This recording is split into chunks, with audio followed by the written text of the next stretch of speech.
we could not hear. I could see him, but I could not hear him. Yeah. So it was a very awkward 20 minutes. We actually were going to call it if we hadn't figured this out right about now, because it was just like, well, something fucking happened, but we right at the last minute we figured it out or something. I don't know. One of those weird. I had to restart my computer. Yeah. That usually does the trick. Yeah. So it's like, yeah, beat it down. So this is Britton Summers. Britton is a podcaster in his own right, if I'm not mistaken. I am, yes. I do a podcast with my friend Jacob Pogue called Britton J Go to the Movies. We talk about films. So you go to the movies, you watch it. So you we've talked a little bit outside of the realm of just a little bit, get to know each other a little bit. I've been busier than Bandit. I'd talk a little bit more. I've engaged with you a little bit more. But yes, you're a big story guy. Like, the one thing I really get it with you is you like a really good story. And yes. Right. So if you don't get a really good story, you get like, I can only imagine, like, you just get annoyed at that a lot. I mean, yeah, you get, I don't know. It's like a tick for me. A tick? I don't know. Everything has a story, I would think, but you know, or maybe it's just me looking through the lines. I have no idea. I don't know if I'm saying that right. No, it's all good. Like, I bring this up because as a general rule of thumb, right? It's not the story. We all, like, honestly, there's not too many stories that are completely brand new, right? Oh no. But it's all in how you tell it, right? Yeah, exactly. With my, as I say on my podcast, it's all about the execution. So yeah. Yeah. So, and sometimes it hurts. I've edited stuff in the past, and when it's good, oh my God, you love every second of it. When it's bad, like really bad, it's almost horrendous. It's almost tear-inducing. Oh God! Right? It's all like, because it hurts. It really hurts because you could see what they were trying. Sometimes so there's three categories. There's the I'm not ready yet category, where you try to do something really cool with the story, and there's like a gap missing. Mm. That just could be where the creator's development is. You know what I mean? Like, it could literally be that. Or sometimes it's sometimes it's just terrible. Like you go, like they go, hey, you know, it'd be a really cool idea if we go off this deep end. And you're like, well, yeah, I didn't expect that, because that's not where you should have gone. Why did you go here? Why?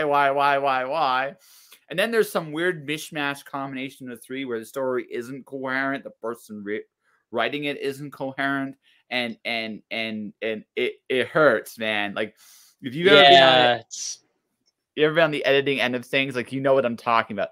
Sometimes it's like, it's beautiful, just needs some more polish, and that's where a lot of, like, authors get to when they're handing things off to the editor. Lord, I thought you meant like editing video. Or is it either or? Well, no, I do that too. Oh, so, you do that too? Okay, yeah, that worked out. Well, here's the thing about editing video. Like, if certain things are done, it can be passable. Like, you also gotta look at the limitations of what. Like, the show I currently work on for the immigration company, we're using Zoom to film. Oh. So Zoom has got limitations. It just does. There's not a ton you can do there, right? But it's what the budget called for, and that's why we started. Now, good filming, which has spaces to look at and look at the footage, the film, all right? Now, that can be good too. I don't know. So let me ask you this: are you a wrestling fan at all? I have seen some of WWE. I've never gotten into it. I like stuff like UFC. Like, from a production value point of view, they miss shit all the time, and it's not the production crew's fault. Because I know for a fact that a lot of people get hired for that company are, like, literally some of the best people in the world for video. It's who directs them. So let's just cut to here. You're like, who makes these decisions? Why are you doing that? Yeah. I mean, slipshod editing, as much as, like, good, bad, or as like awkward writing can derail a project. Last thing you want, like I think one base things with a good story is you want people to get caught up into it. You can make them pause and laugh and cry, be angry. I like putting absurd shit in my stories. Like I put like just for personal amusement. I mean, my last book release, I have Alice playing croquet with Jason of the Argonauts in the Greek underworld. I do have a sense of the absurd that I do enjoy putting out there, right? But even in that, I tell a good story. I want to tell a really, really, really good, weird, wonderful story because it's got to work. Now, I might make you stop to like, what the fuck? And then it's like, oh, okay, I'll just go along for the ride. This is stupid. Let's go for it, right? But that's... yeah, I mean, the best books, the best films, the best anything I've ever encountered is just one that causes my kind of critical mind to just turn off and just kind of get into just exactly what you were saying. I mean, it's a magical experience, you know, when you get just so, it's like you're so sucked into a story, you just forget all the kind of critical, like, oh, this is done wrong or yada yada stuff like that. I watched a movie called Time Crimes a few years back. I was on a time travel binge. Okay. And that movie just sucks you in like that. Like, I mean, it takes a minute to get started, but once it gets to the action, you're just sucked in from beginning to end, and it's a wonderful feeling. That's really cool. No, I mean, time travel phase, huh?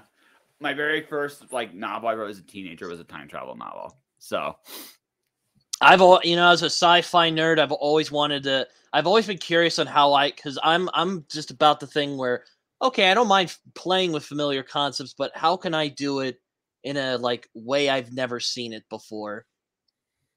And you kind of just go from there. That's fun. That's super fun. No, I can't think of it for the life of me with time travel, because I mean they've done time travel very well in some movies and then poorly in some other ones and other books as well. I mean, H.G. Wells' The Time Machine is one of my favorite books of all time. It's a simple concept, that one. Like it's not it doesn't try to bend you too much. There's some good time travel riffs out there for sure. There's some bad ones. So this is going to sound really terrible, but my favorite time travel story possibly of all time, not in comics, is Lobo. Lobo. Right. And the reason why, because I thought this was a really clever thing. There was this time traveling bandit trying to escape, and there's like 20 of them on screen. And so Lobo just kills them all at once. And the thing I really dug about that is like, well, I'm just going to go to all the different bounty places, collect all the different bounties from these guys because they all want you dead. So I have 20 of you. So I'm just go to one bounty, then the other bounty, and the other bounty. I dug that. Like I actually wasn't so much that he killed the guy. And anyone that's read the Lobo comic will tell you it really is only about 3 things in a very specific order, no specific order: sex, drugs, and violence. It really depends on what Alan Grant felt like writing that day, right? In what order, but that's basically what it was. And it's one of those things where I kind of just dug this to be probably the best time travel story of all time, though. For me, is Sound of Thunder by Ray I was just about to say that. I'm like, I remember reading that in middle school, and I was just transfixed by it. And I mean, Ray Bradbury's not my favorite author of all time, but he is so good, Ray Bradbury. Mm-hmm. And also, I mean, I could make a whole fucking hour-long video about why I adore Ray Bradbury, but he's kind of scared me off of short stories. I don't think I could do a short story because I'll be like, I'm not fucking Ray Bradbury. This sucks. So I had this wonderful like epiphany when I started drawing. Like I don't know if you know this, I've only been drawing for like a little over a year. Yeah, I remember you mentioning that in our last chat. Yeah. So I learned something very important. It's okay if you suck. It doesn't matter. The important thing is if you do. If you got a short story in you that you really want to tell, it's cool you want to take on the greats, man. But, you know, before you get to punching out the heavyweights like Ray Bradbury, Stephen King's a great short story writer, too. Before you go against the heavyweights, like, you know, learn how to throw the proper punches. Yeah. Well, learn how to throw your own punches first, right? Because you might surprise yourself, right? I did my last short story. I did a little homage to Legend of Zelda, actually. Ha! So I did the story from inside. So you know how in Ocarina of Time you catch both fairies and evil spirits in the glass? Yeah. So I actually did a story. I actually did a story where a fairy escaped, and my theory is it actually uses the evil spirits to lure fairies in. That was actually my actual concept. So they actually together they escape. It's a short, very brutal story, but it's also the story where Link ends up getting cursed by chickens for the rest of his life because of his actions there. So yes, I say, hey, if nothing else, you can have fun with a classic. And who doesn't like a good Zelda story, Legend of Zelda story? I mean, it's like the most archetype. It's as shamelessly archetypal as like Star Wars, for instance. And that's fun. Or Mario. You know, guy goes to save the princess. Yeah, and it's. I mean, I played a lot of Mario when I was a kid. So hey, Mario. There's nothing wrong with there's a reason classics work, my friend. There's a reason classics work. Oh right? Yeah, because everybody gets them. Oh, he's trying to save the princess. Although I think after about the 6th or 7th castle, I'd be very annoyed at trying to save the fucking princess. God damn it! Again. Yeah, there's this hilarious video I saw the other day, and it's like this parody video of Mario just getting pissed off. He's like, "Seriously? Got kidnapped for the 7th time? This is bullshit." And he just like goes on a profanity laden rant against Peach and Bowser, who I didn't know was a turtle, by the way, till like a few years ago. Like, I'm all like, wait a minute, he's a turtle? He's a giant angry turtle. Yep, you just can't stomp on him. I don't know why that never I'm like, what is he? He's like, dude, he's a turtle. I'm like, he's a fire breathing turtle. That's what he is. He's a fire breathing turtle. You go all the way back to the beginning. He also throws hammers. He throws hammers at you, giant war hammers at you. Yeah, I'm just like, no way, he's a turtle. He's not a turtle. It's like a dragon. He's like, nah, he's a turtle. I'm like, so there's a friend of mine. She actually made fun of the whole archetype. She made a character called Princess Sparkle Muffin. Right. Who's always kidnapped, always in help. Help! I need help! I got kidnapped again. Right. And then she meets like the wicked. Like she plays also the wicked version of her, like the wicked, like the older wicked versions. Like you still got value. You become evil, and then eventually alcohol gets involved, and it turns out that Princess Sparkle Muffin is a precursor to becoming the Wicked Queen. Oh no, that's actually a genius concept. I like that. No, it would make sense, right? Because if you look at the archetypes, there is nothing in between Wicked Queen and the princess. Nothing, right? Yeah, I mean, when it comes to like old fairy tales, I guess not everything needs to make sense. It's like, oh, why does she hate Snow White? Oh, it's because she's prettier than her. Hey, that's right. Because you were me once upon a time, and I hate you. Yeah, I'm that evil bastard. I don't know if you've ever read like those old Greek tragedies in high school, but I always made fun. I always like to make fun of them, and just like, you know, if you had not just like taken the prophecy so seriously and just not like done anything, maybe you would have been fine. But then I thought about it, I'm like, you know, what if there was a story out there where fate is like a bending thing, like eventually it'll catch up to you no matter what you do, which I'm sure is. There kind of is Jonah of the Bible. Jonah of the Bible? Yeah, so the story goes like this. Oh yeah. That's literally, he could not escape his fate no matter what he did. God goes, you must go to Nineveh. And he's like, fuck Nineveh. I'm going fishing. Fuck this shit. I ain't doing that. So he literally goes the opposite way. He doesn't go towards it. He goes away from it. Right? So big giant storm comes out. Right? Ship's doomed. The ship is just fucked. There's a giant like whale right around there. He's just, and Jonah just knows, like, it's me. I'm the reason why this is happening. Throw me in. So ship is like, okay, listen, buddy, I don't know what you had to drink, but no, just throw me in. You'll be fine. Pushes him in. Just what the fuck? They're dead anyway, right? Like, what difference is this really gonna make? Whale swallows him whole, and it goes away. The storm clears. He shows up. He gets spat out in Nineveh. He ends up there anyway. Now, here's the thing. He gets there. He's like, repent or die. I don't care. Like, I just don't give a shit. Repent or die. Now, I want you to consider this, okay? So one ship, really watch this guy get thrown into the sea, gets swallowed whole, goes away, right? Daylight comes out. Like, the ship's just fine again. Like, nothing happened. You're captain that shit. You might be like, you know what? I ain't drinking anything anymore. Fuck that. I don't know what the hell just happened here, but that's that. Surprise. Now, you're people in Nineveh. You see this guy literally get spat out by a giant fucking whale. Well, never mind the logistics of this. Who cares? Somebody, like, and he's not happy to be here. I mean, I wouldn't be either. I was in a fucking whale for God knows how long to get here. Right? So I wouldn't be happy. I got spat out. I was going the other way, mind my own business, right? And here I am because of you fucking people. Yeah, it's weird. I mean, I used to be religious. I'm not religious anymore. But when I read the story of Jonah in Sunday school, and I thought about it all those years later, I'm like, okay, either God just really is ape about getting this guy to do what he wants to do, or Jonah is just the whiniest of the like prophets or whatever the hell he was. I don't know. Either way, no one looks good in this story.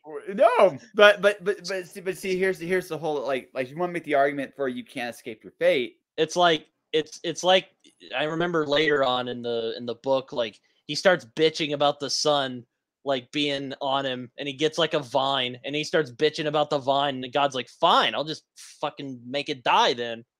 And it just dies. And I'm like, what the fuck? But it was Jonah's relationship with God. Right? It was Jonah's relationship with God. Like that's the whole thing about that story. It's a short, the book of Jonah is a very small book of the Bible. It's very, very tiny. It's really these two instances, I think. And in fiction, my favorite example of this is Matt Cawthon in The Wheel of Time. He's like, glorious general going to battle. No, fuck this. I'm going to go to this farm.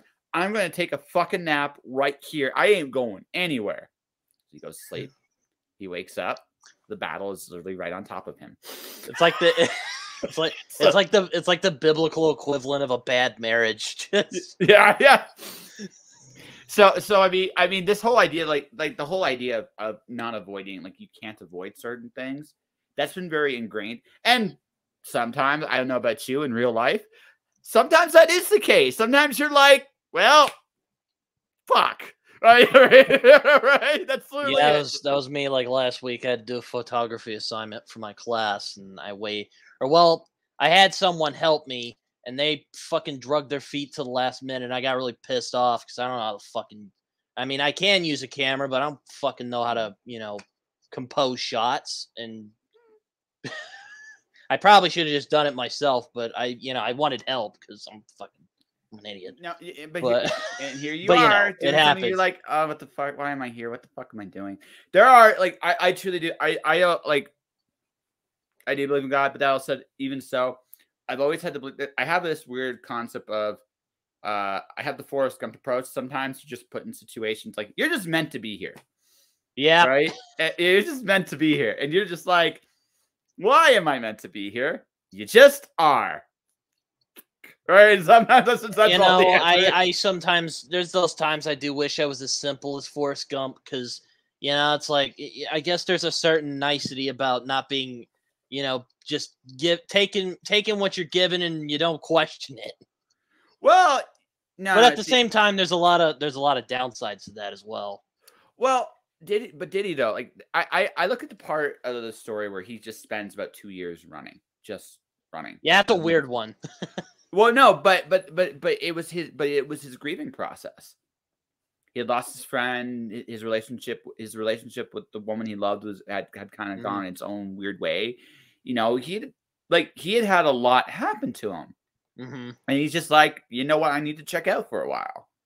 I mean, this is a guy that survived Vietnam. This is a guy that again, so, like his mom just died. Like he had gotten to a point where it just was like, I need to just not do anything for a while. And that's what he did. Like, so like I look at the part where he's running in an odd way. He's grieving. He's just grieving and dealing with his emotional shit, whatever that was for him. And then when he finally dealt with it, he stopped. Right? Yeah. Yeah. I fucking love that movie. I watched that with my grandma when I was a kid. It's a good movie, right? It's a really good movie. But and it's one of those movies I have to constantly defend because there's people who just don't fucking like it, and I'm all like, I probably shouldn't, but I guess it's not a terrible movie. But the thing is, like the short stories are funnier. Like the actual short stories that they're based off of are way funnier. But the narrative is really good. It's acted really well. But again, there are the thing about it is it simplifies some things. Like the thing I envy, and as I've gotten older, I've kind of gotten to that a little bit, is the idea that, you know what, I'm not in control of like anything. And I realize this, and I'm like, I'm oddly okay with that. Like, I'm not saying there aren't moments where I'm like, like, why am I here? Right? Why? But as a general rule of thumb, there's an ebb and flow to life. And if you just go with it, it actually is a lot easier than trying to fight it. Right? So that's what I've learned. Now, there are times you have to take a stand too. I mean, I think there's a weird balance, but just make sure you're taking a stand. There's been times when I've been right to take that stand because you have a choice. And there's been times where like, why are you fighting this? You're just angry at other shit. Don't get in the way of this so you can get out. Yeah, right? I mean, it's. I've heard people even call Forrest Gump conservative propaganda. I'm like, these guys are like liberals, or I say like I'm fucking Shaggy, but yeah, I'm one of those guys who unironically loves Forrest Gump. Is it a profound artistic experience? No, probably not. But is it a really good movie? Yes, I think it's a really fun, somewhat autobiographical take of a guy's like many adventures. Kind of fun. I mean, and I love Tom Hanks, and that's probably his best performance for me. It's one of them. I enjoyed him in Castaway too. He's great in that film as well. Yeah, those are my best. Those are my favorite too. Everything else he's done is kind of like meh. Yeah, I mean, he's good, but he often takes like really weird, or not weird, but like mediocre scripts a lot of the time. Well, Saving Private Ryan's really good. I look at it like this. Listen, if they pay me enough money, I too will be that whore. I mean, that's just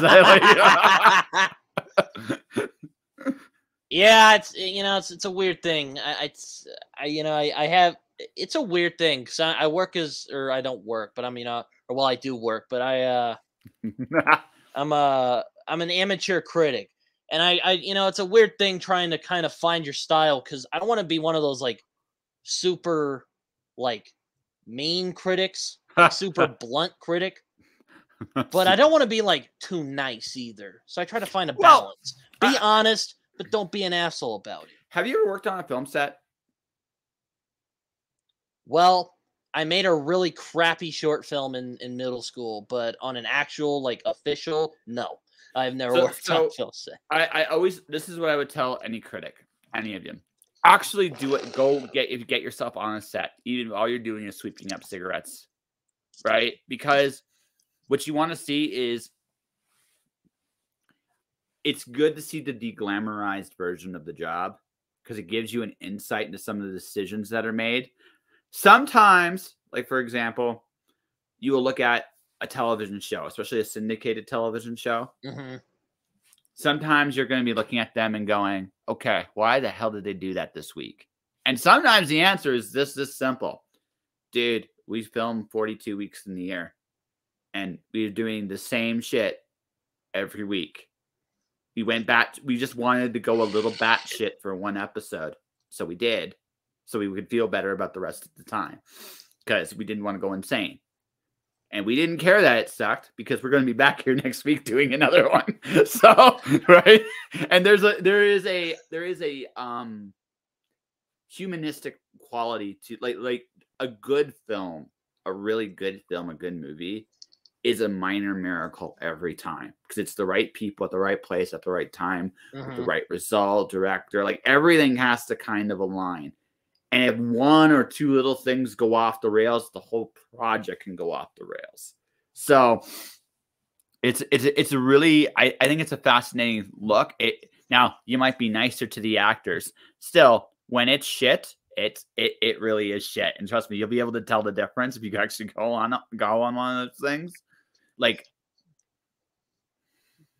yeah, I mean, my cousin actually works at a local place up here in my hometown called Prairie Surf Media. He's managing.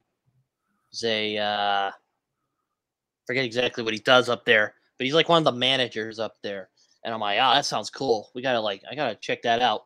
And you know, where I go to school, they like go get the kids who are like the film nerds, you know, the film school people. And they go take them up there. I mean, I'm not a film major, you know. I just watch a lot of movies, and I know some things about it's it. Your passion. It's your passion. I mean, I love talking about them. Yes. Yeah.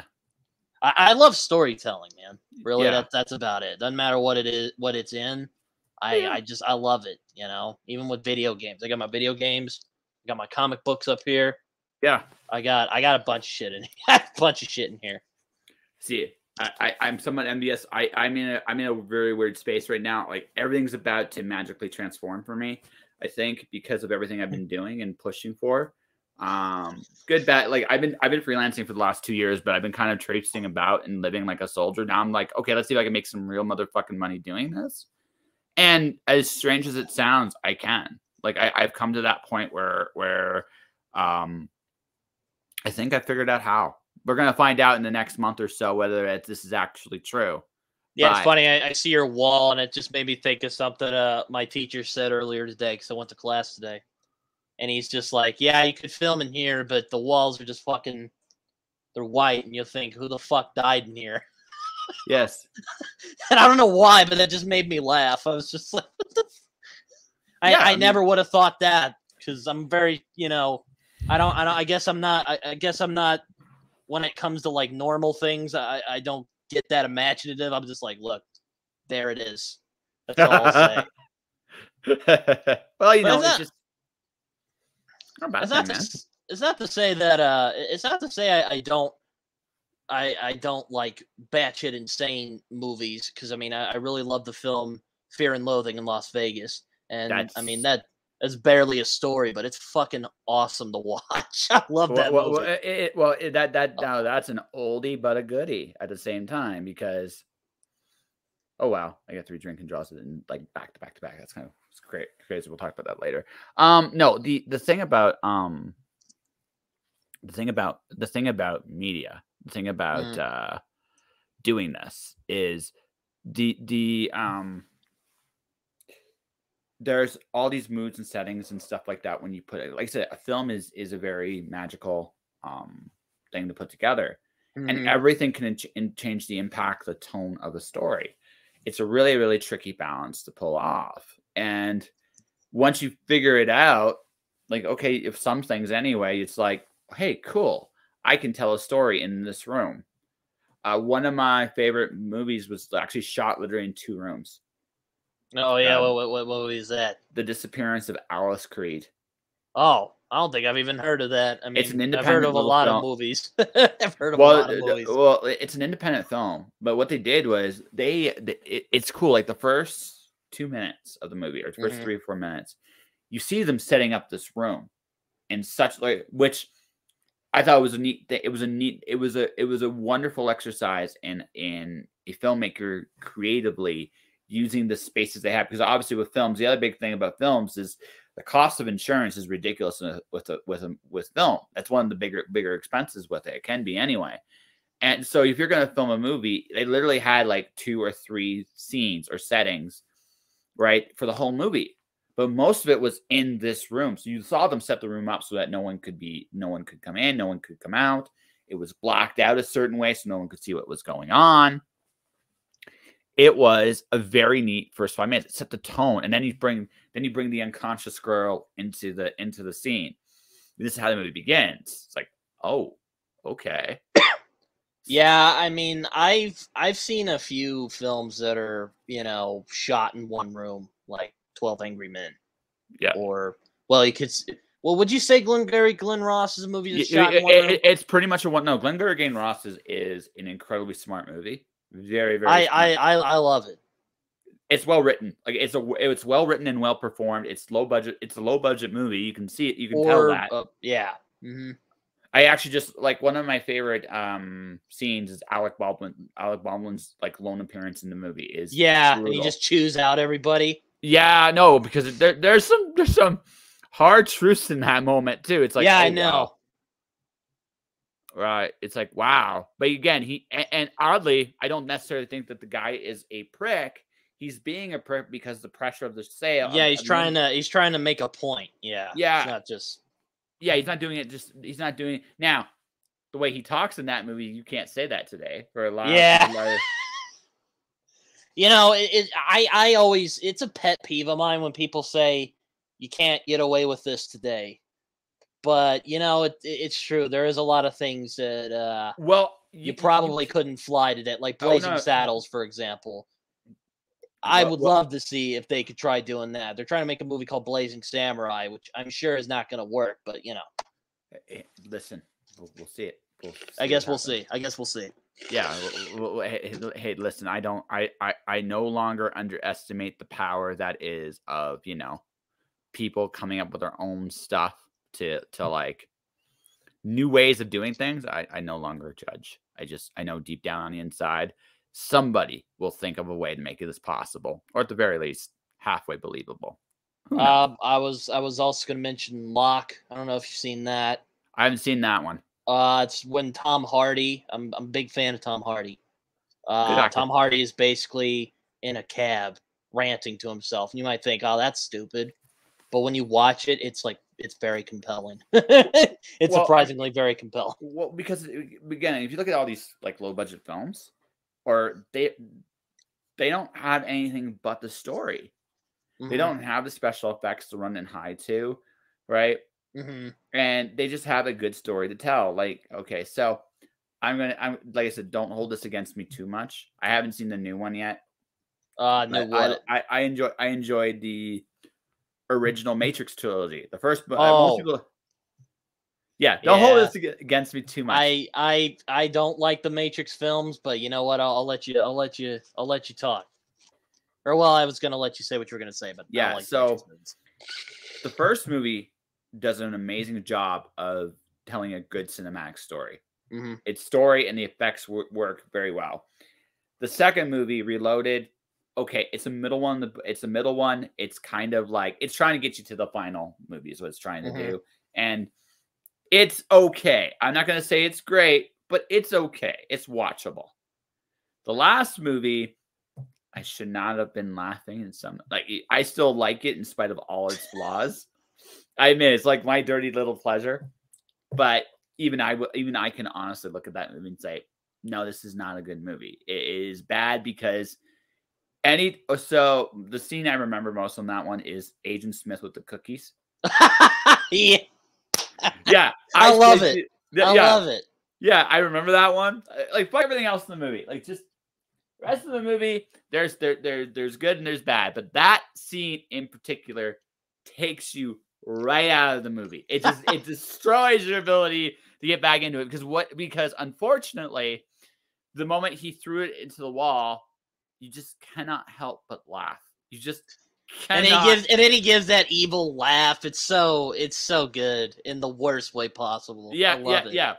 So that scene, that whole scene, that part of the whole scene, I'd have done it a little differently, a little bit more. I would have made Smith a lot more erratic than he actually was, right? Not such like, and I wouldn't have done the cookies need love like everything else because that was Oh God, nostalgia. Doug Walker had a field day on that scene. Yeah, no, because that scene's bad. It ruins the whole movie. And then when you get to the big fight with Neo and Smith, you realize, right? You realize about 2 minutes into the fight, it has no point. that's something that like Neil had to realize. Yeah, I remember when I first saw Reloaded, I'm like, why the fuck are they fighting? Okay, I get it. He's kind of like, he's like trying to absorb the Matrix or some bullshit. But well, he's just what the fuck is going on? Well, no. I like Reloaded. I kind of Resurrection. The last one, because here's the thing, right? They like he comes back into the Matrix and they're all Smiths. Yeah. Right. So Smith has pretty much devoured the whole program from the inside out. Right. That's pretty much what he's done. So all that's left is for Smith to get out. That's what Smith should try to do. Instead, Smith just couldn't stop fighting. That was the whole point of that. Smith couldn't stop. Neil could. That was the difference between them. And that's why Neil could beat him. That was why Neil was the only one with a chance to beat him. Right? But you spent about, what? That whole final fight was, 15 minutes? Yeah. You could have told the whole story in 5 minutes. You know, I've gotten flack for this. I have gotten blasted on the internet. I'm just not a fan of the Matrix movies. No, it's okay. It's not like the whole tunnel vision. And everyone's like, oh, it's probably because you were born after. And maybe. And you know what? Maybe it is. But it's just a lot of shit in that movie I don't like. And it kind of outweighs the stuff that I do like those incredible action sequences. And, you know, there's some scenes in that first movie that are really good, but there's a lot of shit in there that I don't like. For example, I hate how dull and lifeless everyone is. And I thought about it, and I'm like, you know what? Here's an interesting idea they could have done. What if, because, you know, they're inside a simulation, and because computers, I mean, they may be advanced, but they don't understand the intricacies of human nature, I'm sure. You could probably get away with that. You know, suspension of disbelief's a thing. Well, you could have had it where they're more stilted in the Matrix, but then when they came out, they could be more expressive. They didn't do that. And I don't know why, but that really pissed me off when they do it. I have an answer for you. Would you like an answer?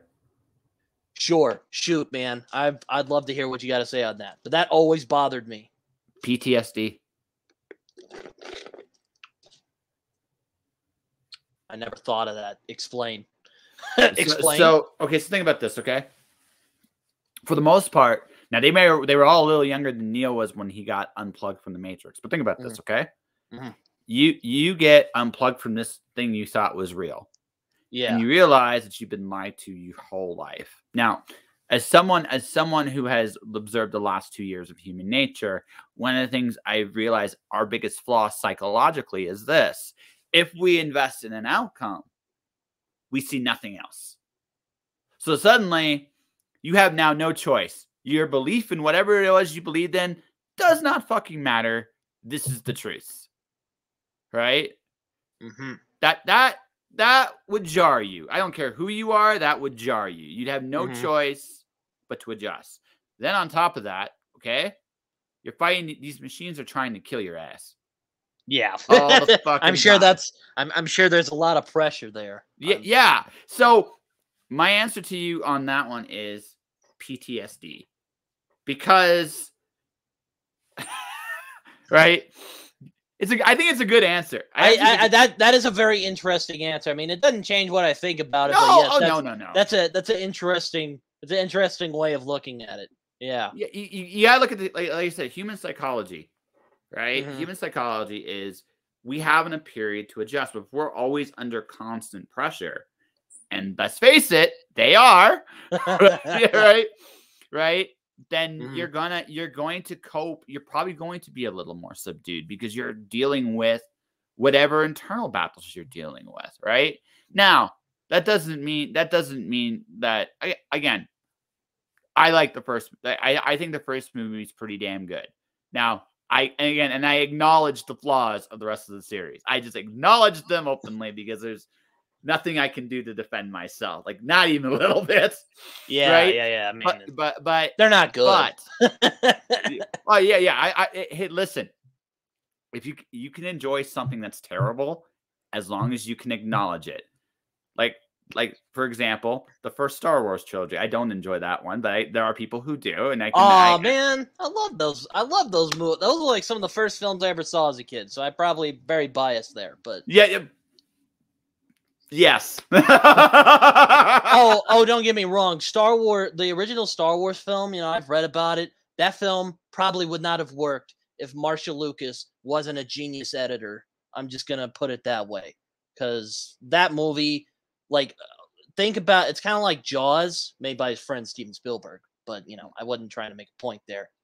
But, it's just one of the, again, like you said, right people, right time, right place, because you could make the argument that, Star Wars is like a ripoff of Dune and fairy tales and Joseph Campbell's ideas about story and myth. And George Lucas has acknowledged this, so it's not like I'm criticizing him or anything. No. But, I mean, think about it. You're in the desert. Your actors have no fucking clue what's going on. They look at your dialogue and they make fun of you into your face about it. They're like, this is stupid. And they don't take the film seriously at all. Then it comes out, becomes the fucking greatest thing just one of the greatest blockbuster films of all time. It's nuts, but, and Empire Strikes Back, I still think that's the best one. Oh yeah, by far. By far the best one. But, I mean, don't get me wrong. There are things in the original, like, people are always like, oh, they were so good. But then the prequels came. They were cheesy even before the prequels came along. There was some corny, stupid shit in there even before the prequel. It was when they gave George Lucas full reign, he just ran with all the crazy shit. No. So here's what I will tell you. Okay. Star Wars, at its core, is pulpy camp. Yes. At its core. I would agree with you. Yes. All right. Now, that all said, now here's the thing. You had a wonderful hero's journey thing in the first trilogy. That's actually very wonderful to watch. All things considered. It's a great family story at the end of the day. It's universal. That's why, right? That's why it works. That's why the first trilogy works. Now, Return of the Jedi has its flaws. The Ewoks. The fact that Luke did not really have a temptation at the very end. If there's one criticism story-wise that I think for the whole thing, there was nothing to really tempt Luke at the very end. Like there was nothing for him there wasn't a reason for him to turn. There wasn't a legitimate temptation. Where I think the prequels, that is the one thing the prequels did better, is like Darth Vader, Anakin Skywalker had a legitimate temptation that was something you could understand. It's weird. I've been on this journey, and I actually hold a lot of fondness for the prequels in a strange way because I grew up watching them. They came out when I was growing up. But let me tell you right now, watching the train wreck that was the sequels, but you know what? Might not even mention them because they just such a letdown on a colossal level. I will say this: Attack of the Clones is worse than all of the sequels. All of them. You know what? I'll give you that. I will give you that. It is not a good film by any stretch. It's like you said, you can enjoy something as long as it's stretched out. Say what you want about it. All three of them. Here's the thing about George Lucas. He is a good world builder, and he is also good at plotting things out. When it comes to the execution, he is so clumsy. You can see that in all the prequel films. So, this is what I will give you. Okay. I enjoyed the Phantom Menace specifically for the pod race. I enjoyed that. That was fun. Yeah. Yeah. All right. That was a movie within a movie. I thought actually that in of itself could have been a movie by itself. And I think a lot more people would have gotten into that. Right? Could you imagine if they just did the Phantom Menace and call it the Phantom? Fuck that bullshit. If they just simply did the story of Anakin's escape from Tatooine the first time, and it's all about that pod race, that would have been a really, really cool first movie. Something that would have actually been cool. Yeah. What? Right? It would have been cool. Yeah. Right? Also, I think my appreciation of the prequels kind of grew because the Clone Wars was so good. You know, the show. The show, no. Okay, I'm gonna throw I'm just for the purposes of this conversation. I'm going to throw the Clone Wars is an excellent cartoon. I am not going to say anything bad about it. It's a great cartoon, but I'm going to throw it out for this conversation because we're just talking strictly to the movies. Oh, we're just talking about strictly. Okay. Yeah. Right. We're talking about strictly the movies here. No. Okay, ladies and gentlemen, honestly, the absolute best Star Wars stuff, period, is the Clone Wars cartoon. It's not even. Oh, I'd agree. Not even close. That and the KOTOR game. Right. Even it's better than all of the movies. They really go into the mythology of Star Wars.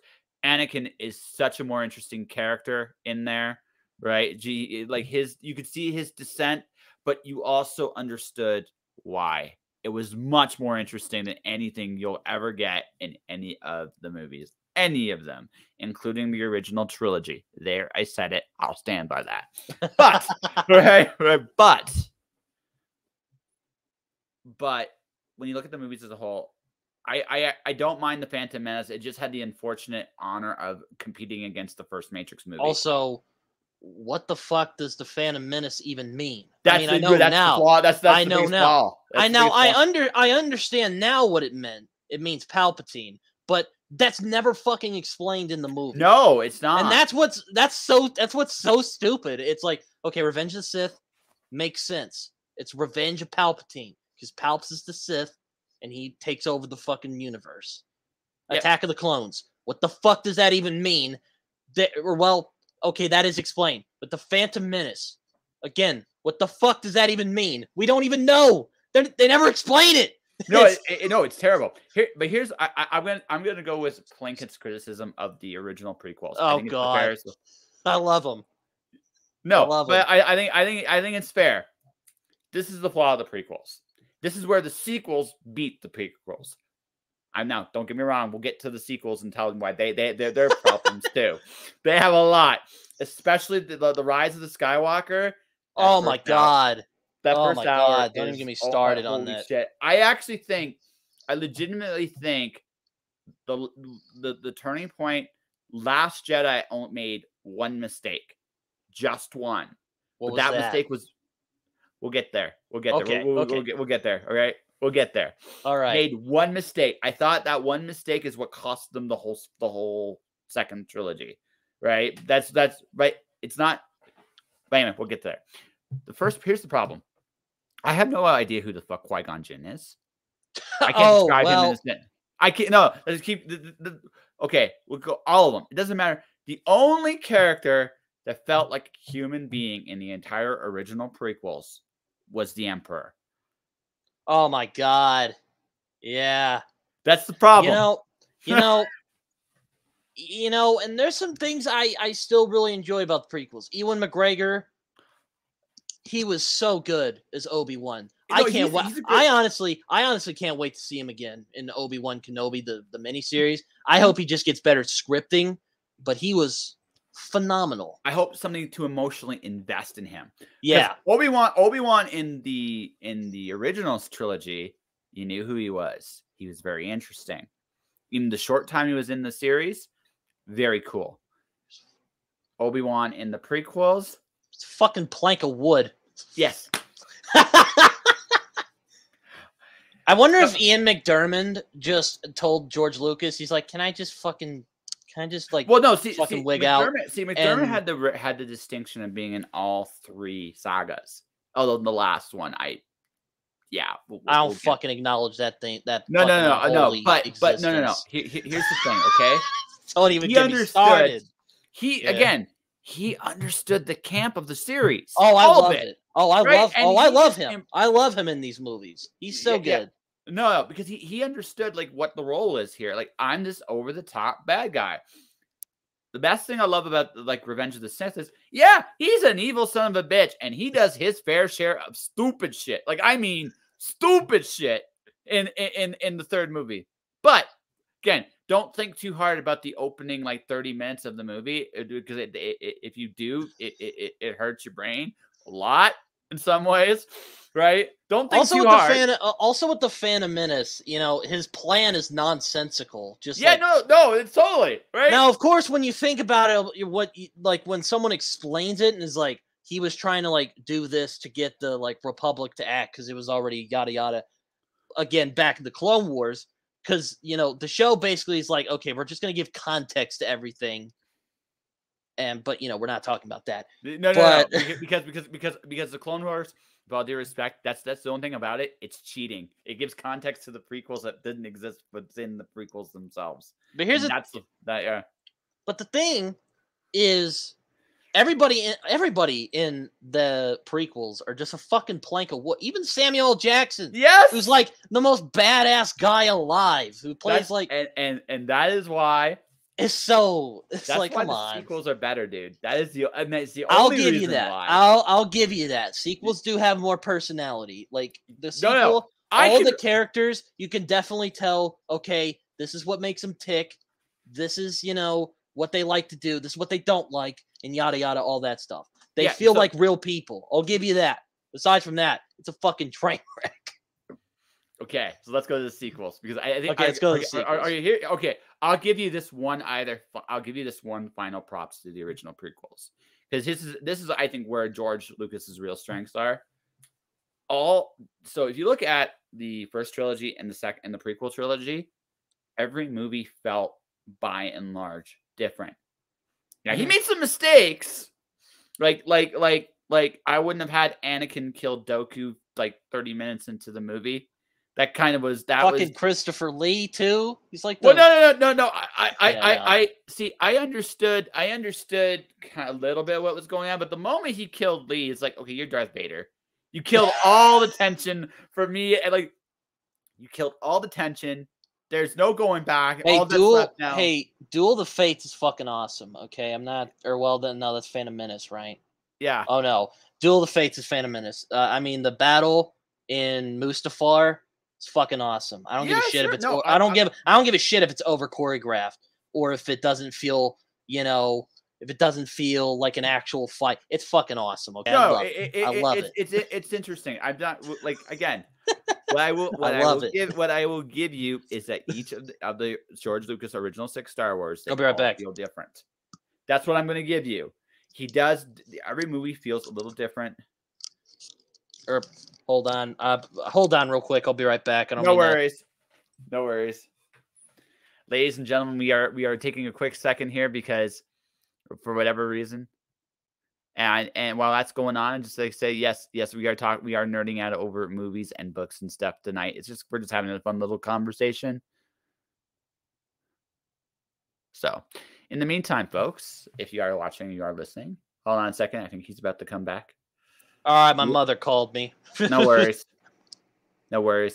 Anyways, where were we? Oh yes, so we're talking about Revenge of the Sith. We're about to move to the sequels. I did say like 5 minutes ago that it is a train wreck, but I have a lot of I'm more conflicted about the sequels. Yeah.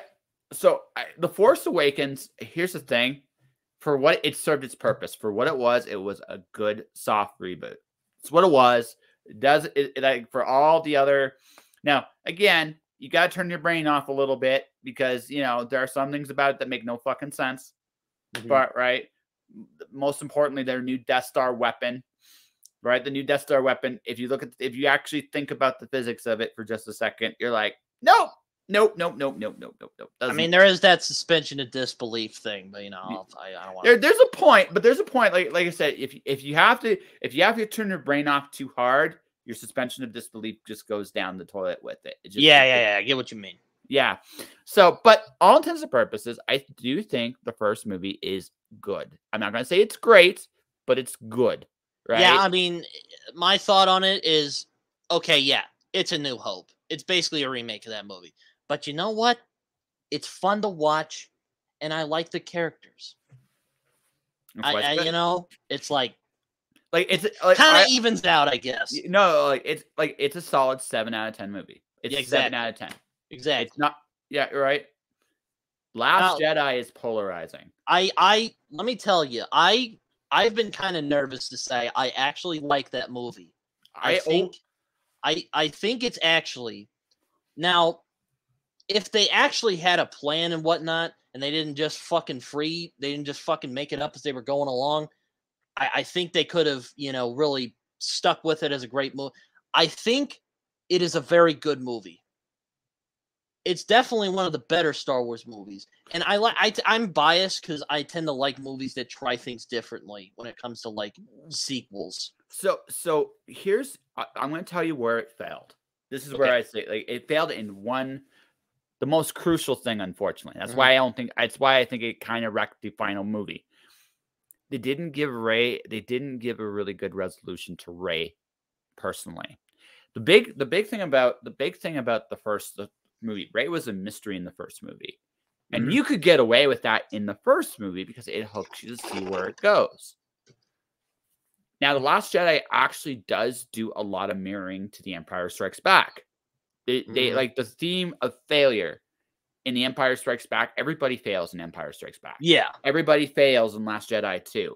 They actually mirror that incredibly well. Yeah. But here's the problem. I don't know who Rey is by the end of the second movie either. I don't even know I have an idea of who she's not, but I don't have any glimpses of who she is. And the reason why that was I think that is the biggest misstep of that movie, because here's what I like about it. Well, the other part is also the fixer, the gambler guy. When they go that gambling part, and Superman Leia I thought was kind of dumb. But I thought like looking back with the benefit of hindsight, it's gratuitous. At the time, it could have led to somewhere. Again, they'd done something else with that character, might have been good. But here's the thing, right? Here's the thing about that. I loved Luke Skywalker in that movie. Hey, what do you expect? Me to come in charging at the lightsaber and saving the day? That's exactly what happened. I thought that was one of the most brilliant foreshadowings I'd ever seen in a movie. I thought it was super smart. I actually enjoyed the fact that when they go back to that throne scene about halfway through, when they kill Snoke, I love that. It subverted expectations in a really interesting way.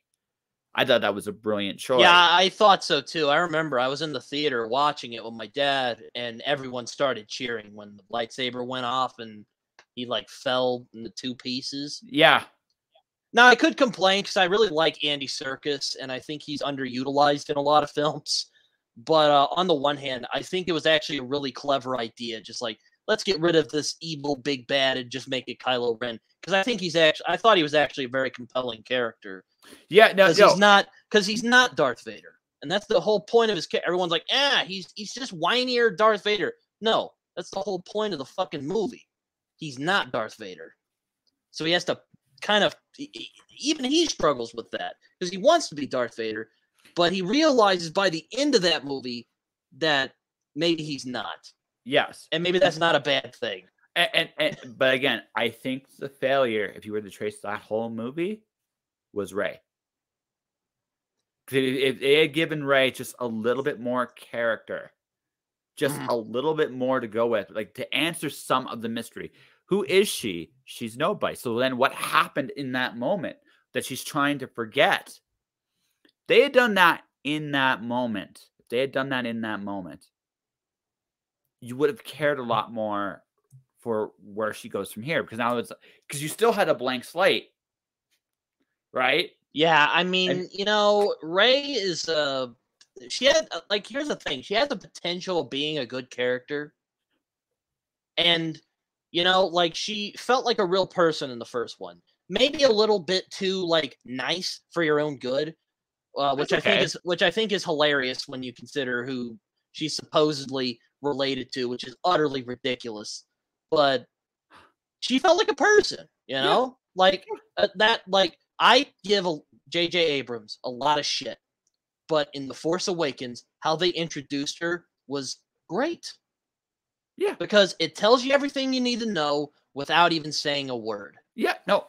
And like I said, it makes you like her. Yeah, exactly. Which was the important thing. But when you are at the end of the second movie, the end of Act 2, and you still don't know who she is, That's a problem. Do you mean as a character or just her identity? As a character. Oh. That's the problem with the movie. That is actually, if you really sit there and think about it, that's the whole problem. That's where they failed. If they had actually given her a little bit more character and context, because you knew who Finn was, right? You knew who Finn was. Finn, you think, like, that's the other cool thing about The Force Awakens. I love Finn in the first movie. Yeah, he's really good. Yeah, he's fantastic. And there's another issue I have with The Last Jedi is that they kind of just drop Finn's arc and they just kind of like they give him shit to do, but I kind of like the idea that he's like this force sensitive guy, and then they just fucking drop it. Like I like Ryan Johnson. I didn't mind him in Last Jedi. I hate that they dropped it in like Rise of the Skywalker. Because that's where I think they dropped the ball with him big time. Oh God! Don't even get me started on the Rise of Skywalker. We're going there. We're gonna get there. Don't worry. But I didn't mind his arc in Last Jedi for one simple reason. Because he fails and he wants to throw his life away, and Rose wouldn't let him. And I thought, and he learned a very valuable lesson right then and there too. And I thought that was really good. It was a great addition to his character. It's no longer about dying for a cause. It's about living for a cause. I thought that was actually I thought it was great growth for him. The fact that he wasn't so force focused, he didn't need to be. Not in the second movie. What he did, I thought, was good. The fact that they dropped him completely in the third is another issue altogether, right? But speaking of, we might as well. But I think, like The Last Jedi, I like it more than I hate it. But I think the mistakes they made in The Last Jedi, they're small ones, but they were big ones in the long run. Because the fact that they didn't answer certain questions, that it's like, okay. So it's like, well, the third movie has to be very race-centric because it has no choice now, right? Which is because you have to. What is she fighting for? Who is she? Right. Which, okay, you got to answer that in some form or fashion. Right. And that first hour you will never get back. Like, ever. Here's the thing about The Rise of Skywalker. It is by far the worst Star Wars film since Attack of the Clones. And I do not apologize for saying that. You can say it's more polished. No, that's legitimate. I'm just saying for anyone who might watch this and get offended.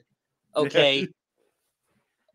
Say what you want about the Attack of the Clones being awkwardly paced, badly written, awful execution in general, and you'd be right. But at least you could understand what the fuck was going on throughout the entirety of it. In The Rise of Skywalker, you can just slap a gigantic, contrived just sticker right on it, and that's the fucking movie. I hate this movie. I fucking hate this film. Just how stupid it is and how contrived it is, because it's really trying to get you to like give a shit, and then it just pulls the rug out from under you and basically just gives you the finger for like feeling something. Like, oh, Chewie dies. Oh wait, here he is fucking 5 minutes later. Oh, C-3PO is gonna like get his mind permanently erased. Then it turns out R2-D2 has a separate fucking thing where you can just upload it into his brain.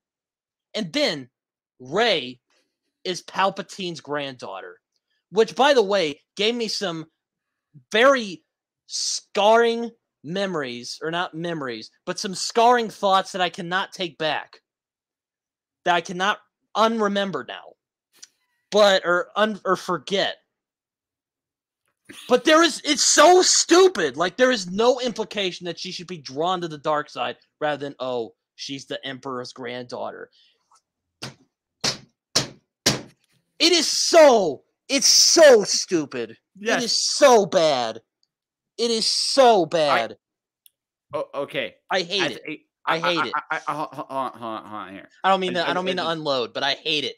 Yeah. No. Here's the thing. I actually, as a concept, her being Palpatine's granddaughter isn't terrible in of itself. They never set this up though. Yeah, but that's my point.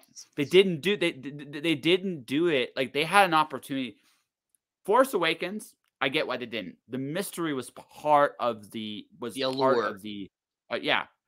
But you had to do something in Jedi for this. You had to. You didn't. So now I think Oscar Isaac's just bemused quote sums up the movie quite nicely. Oh, somehow Palpatine's returned. That's the whole fucking movie. That's all you need to know. Yeah, no, and that's the other part I really didn't like. That's the other part I really did like. It's like, why? He wasn't needed. And then fucking Charlie / Mary from Lord of the Rings. Charlie Monahan's in it for like 5 minutes, and he just goes like, "Oh, I agree with that guy." It's so bad. It's so bad. Yeah, like, yeah. No, like I said, he's great in Lost. Dominic Monaghan's great in Lost. He's really good in Lord of the Rings too. But yeah. It's stupid.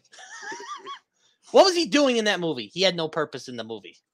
Hey, it's okay. You had Samuel L. Jackson for 3 movies, and you did nothing with him in the prequels. I mean, oh my God. Yeah, that's true. Yeah, it's true. Yeah. That's true. That also really made me mad.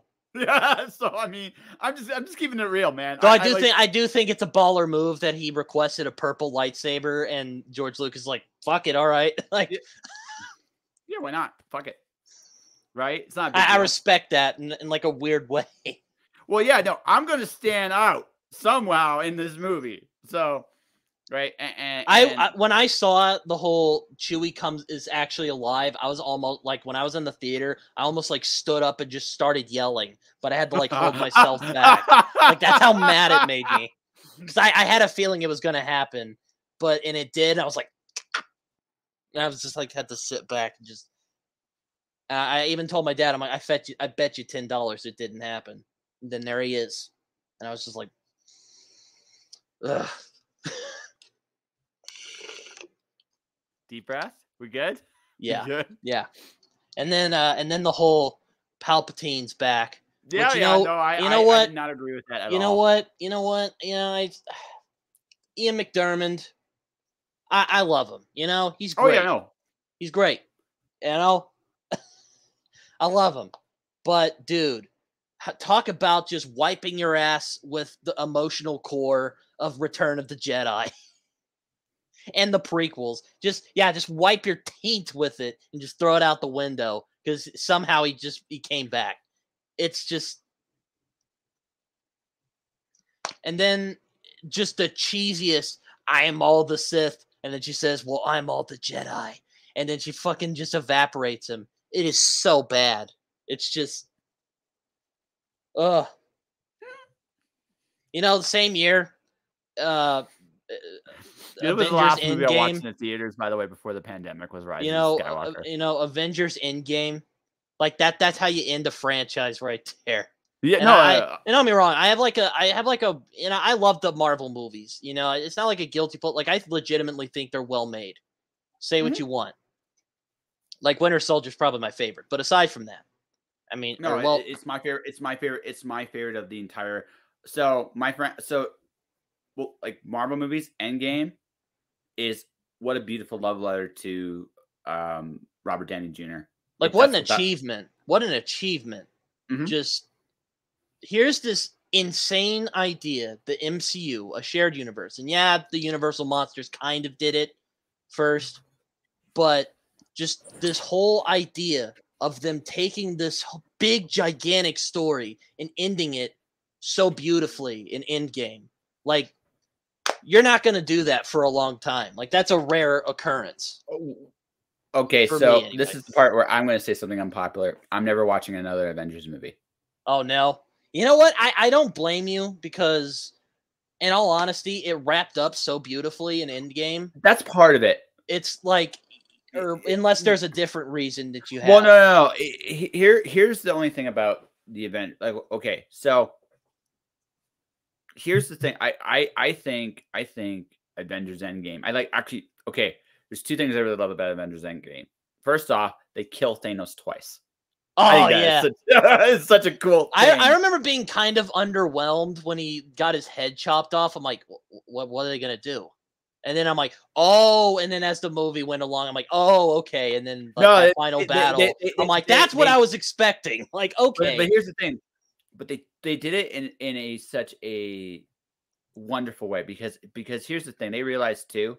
Now, the pandemic definitely messed some things up for sure. But they also realized that, like, the odds of them doing something like this ever again is fucking slim to none.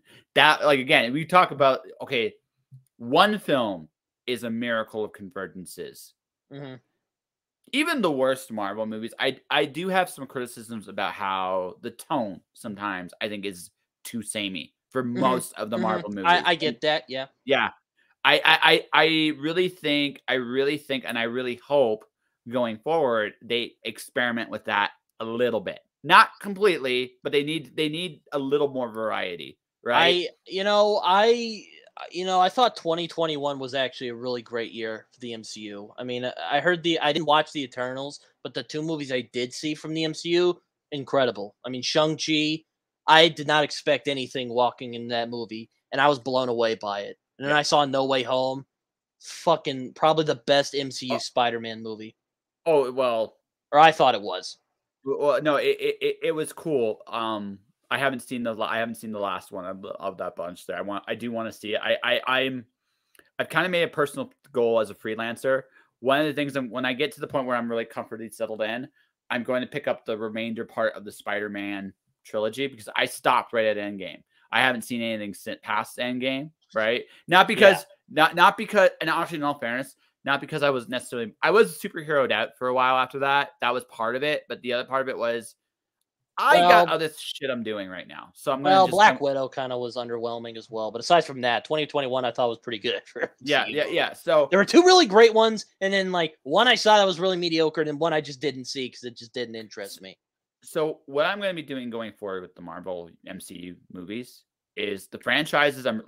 I really want to see the next Thor movie. I'm really curious because I read the comics that their Blood and Thunder is supposed to be based off of. I want to see if they can do that justice because that, although I do think there were a couple things they could have explored more in the comics. I really dug that arc of Thor. It was amazing. I thought it was Gore really the God good. Butcher. Oh, it's so good. Yeah. I own the first 2 trades. Assad Ribic, one of the best comic artists working today. Oh yeah. I should just say that. But hot also, take for the day. I think Lady Thor. I think Jane Foster's Thor. I think the one thing that I wish they could have done a little more. I realize it would have been very sensitive. But I think it would have been very interesting. Her actual cancer treatments in depth. Because I have not gotten to that point yet. I tend, because there's so many comics to read out there. Like I have I get fucking books everywhere. I get it, but they didn't go into that as deeply as I think they could have. There's a point you're going to get to when you're realizing he's stalling because they told him to expand this for another few months. You gotta get to that. Like you'll get to that point. Is it the one where all those guys on YouTube are bitching about how Thor is a female, like, and they use those like panels as the that's the proof or whatever? Is that what you're talking about? No. There's when she's like, "This is the strike of a woman" or something like that. No. It like there's a couple arcs right before the last arc where they fight the God Killer at the very end, like like she's the one that beats him, and the way she does it, that last arc with her is so amazing. Like, teary-eyed, awesome. But there's a couple of arcs, like a couple of little stories before that. It's about 6 months of stuff. Okay, 2 things. One, I thought Malekith was the lamest Thor villain ever. Oh my god! Don't even get me started on the Dark World. I mean, I like all of the Marvel movies. The only one I'm closest to just actively disliking is Captain Marvel. But aside from that, Thor: The Dark World, and yes. I'll leave it there. It wasn't great. Because I'm planning on doing a Thor series for Brit and Jake Go to the Movies in a few months, and for Blood and Thunder. I'm gonna talk about all 3 of the Thor movies. The first one's okay. I in hindsight a bit underwhelming, but it's okay. The second one, The third one's fun. Ragnarok's hilariously good. I love Ragnarok. Yeah, it's good. It's fun. I mean, there's some things I don't love. I think the villain's kind of flat, but I mean that's kind of the MCU's thing. Their Achilles heel is they. I tend to love the MCU film. The ones that are special to me are the ones with the really strong villains, like the Avengers, Endgames or Infinity War / Endgame, or Guardians of the Galaxy Volume 2, Shang-Chi, Black Panther. Yeah, we just talked about that the other day. Great villain, like such a great villain. Killmonger is such a great thing for T'Challa to deal with. Captain America, I actually enjoyed. Civil War even. I mean, Zemo was kind of. When I first saw it, I thought, well, that was kind of dumb and convoluted. But then I thought about it. I'm like, oh, this is genius. Like when he does his master stroke, and he's all like, well, I'm not gonna try. I realized I couldn't kill you all just directly. More powerful beings than me have tried, but I did know I could kill them by splitting them apart. And I'm like, and it took me a few watches, but I'm like, that's genius. Yeah, no, because that's like the Ozymandias. I did it 35 minutes ago of the MCU. I'm like, oh, this is great. I actually like. Well, no, because Zemo realized what he couldn't do. Like, yeah, exactly. Most villains have this idea of reaching for, like, it's cool when they go for bigger things. Like, hey, listen, Thanos annihilating half the universe let's face it, ballsy. Here's the thing I like about Thanos, because his motivation in the movie seems generic at first. It's not. But when you see his reasoning behind it, it actually makes it compelling.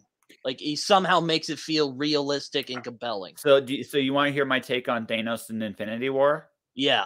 It was a reverse hero's journey. I agree, actually. Yeah. Yeah. I've even heard the directors and producers and everybody say it's his movie, basically. No, it is. No, it's because he's going to win. But that's not what that was about. It was about, he believed in his cause to such a degree he was willing to kill his only daughter. And there was a moment, and the moment you realize that he had human qualities was actually, for me, it was when he kidnapped Gamora from Star-Lord. Yeah, I like him. I mean, no, when he actually told her, it's like, I like him. I actually really like him. Because he was willing to, yeah. He didn't do it. That always kind of confused me. I'm like, I've heard explanations. He liked him because he was willing to sacrifice her so that he wouldn't get her. Sacrifice. It's a human. He can look at somebody and admire them. It doesn't really matter why. Like, honestly, that isn't what makes that interesting. What makes that interesting is he's not being, this mustache. No, he's like, you know what?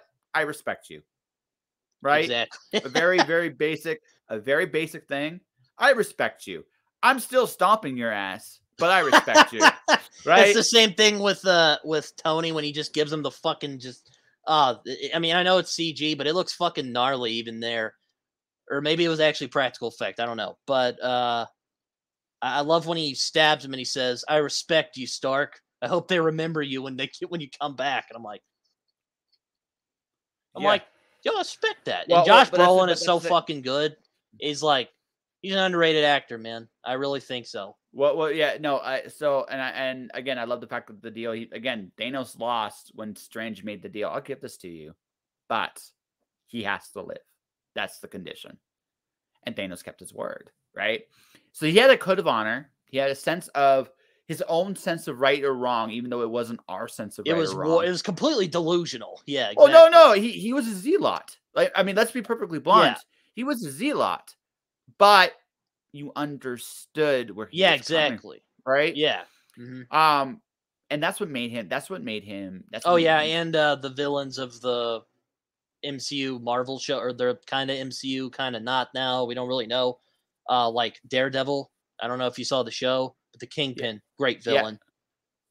Yeah. Yes. No. Kingpin had a similar concept. He had his own arc, especially in the first season. Where oh my god, so good. Yeah. No.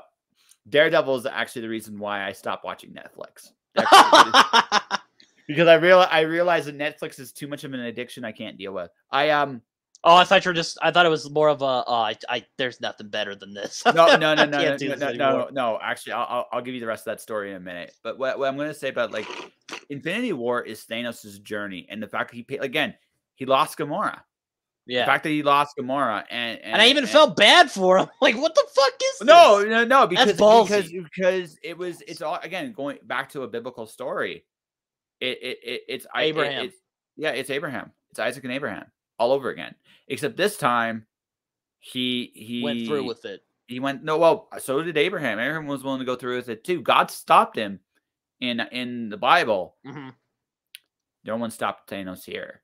Which is and it was the price Thanos paid. That was why it was like when he got to the end, like when he got the last stone, he was not happy with what he did exactly, right? He was right because he believed it had to be done. He didn't believe he didn't believe in senseless cruelty. Yeah, no, he thought he genuinely was doing the right thing. Yeah.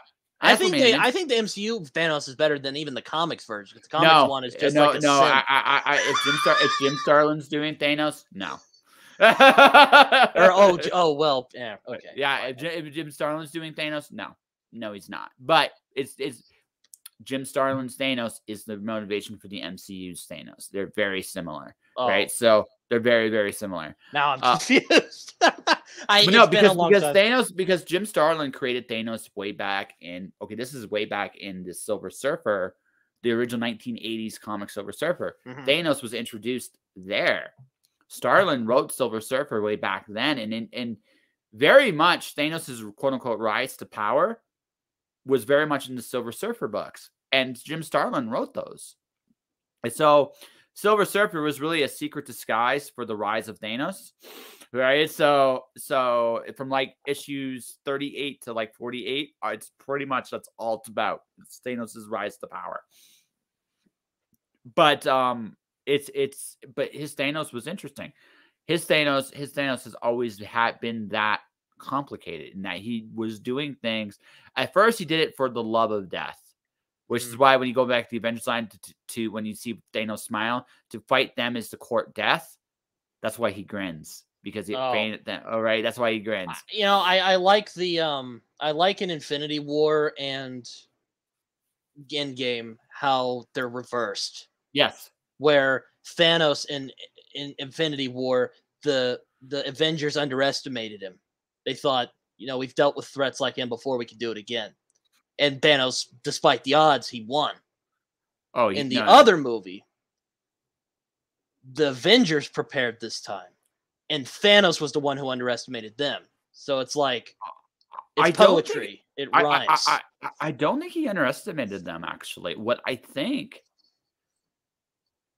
The other thing, too, about Infinity War, they were divided in Infinity War. They still were divided in Infinity War. True. That's true. Yeah, right? That's also true. They also lost because they tried doing it on their own. Well, and they were divided, and that's why he handed them their ass.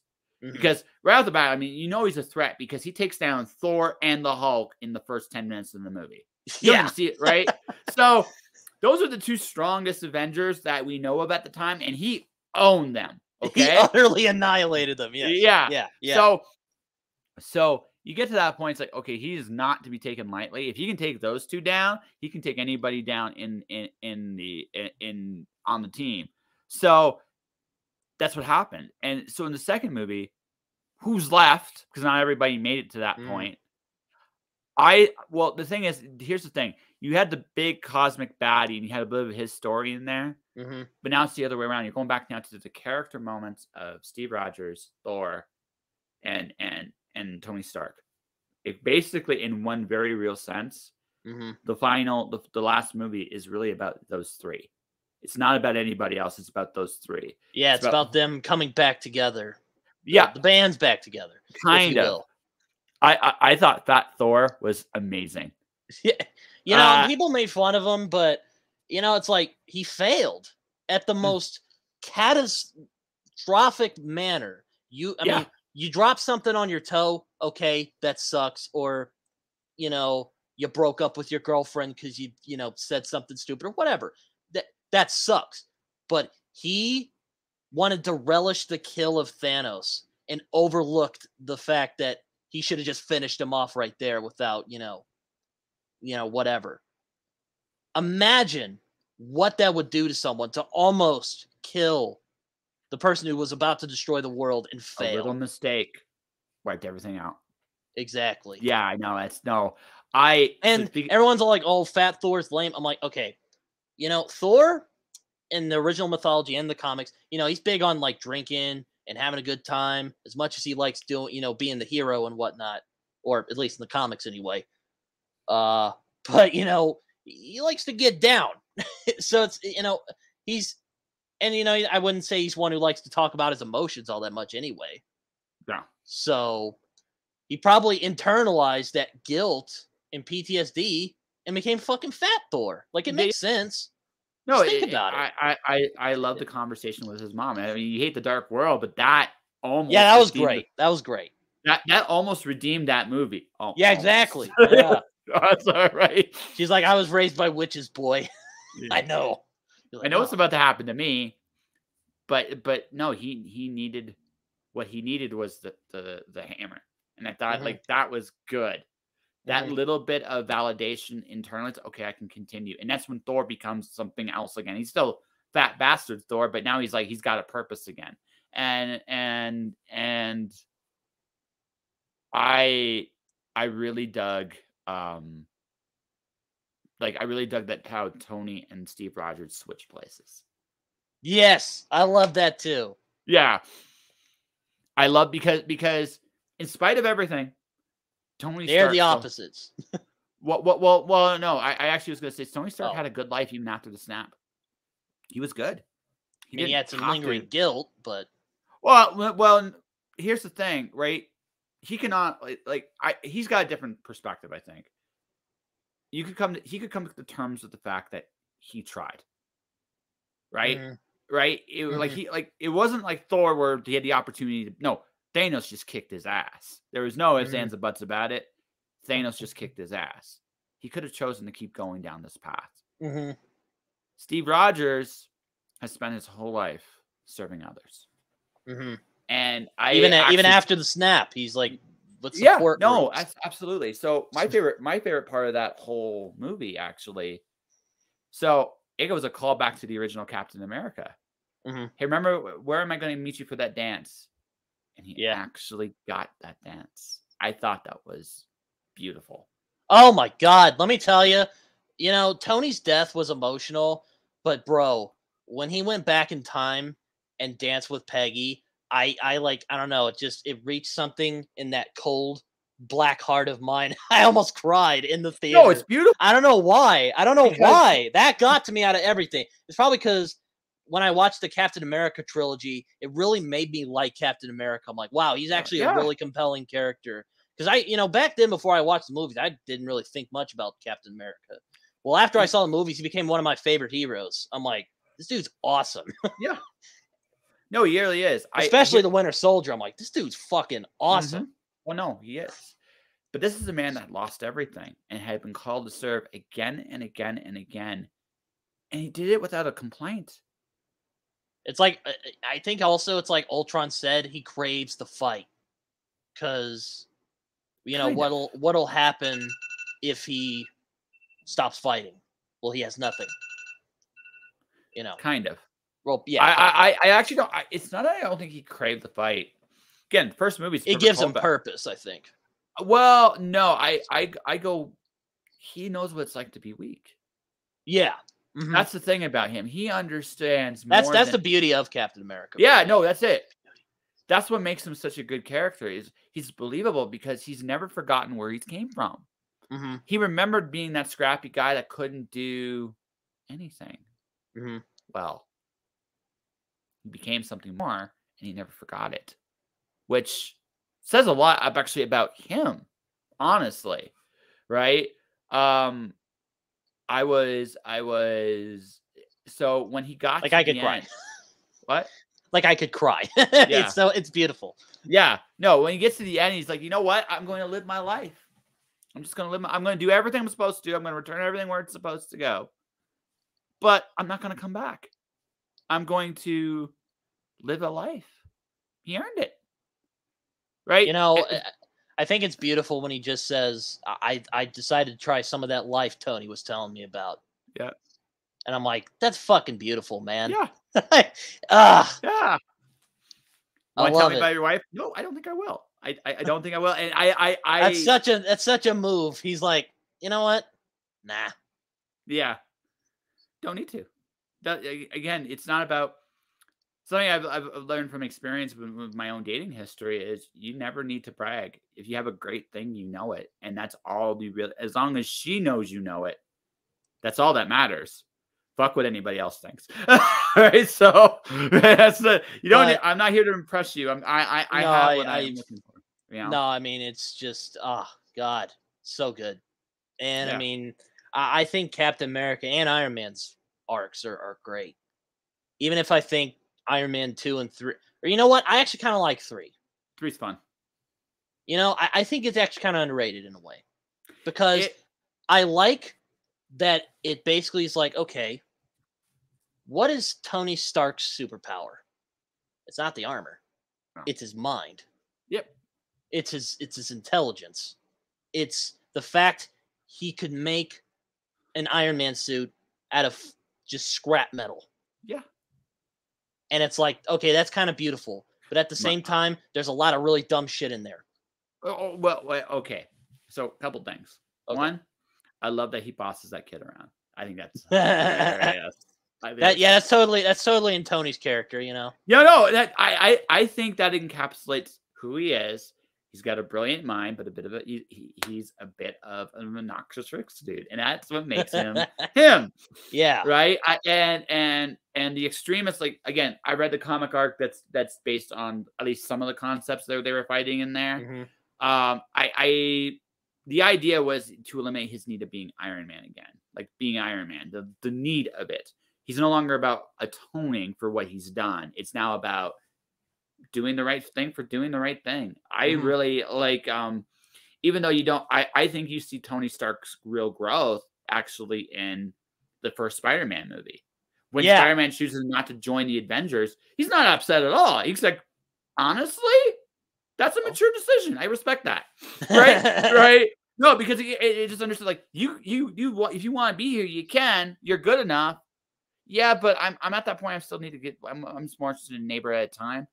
And he's like, he thought about that for a second, and he was like, you know what?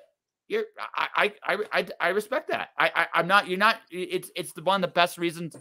An earlier Stark would have been a little upset, a little choked up about that. But he's like, no, you know what? I can totally dig where you're coming from. Homecoming is such an underrated movie, I think.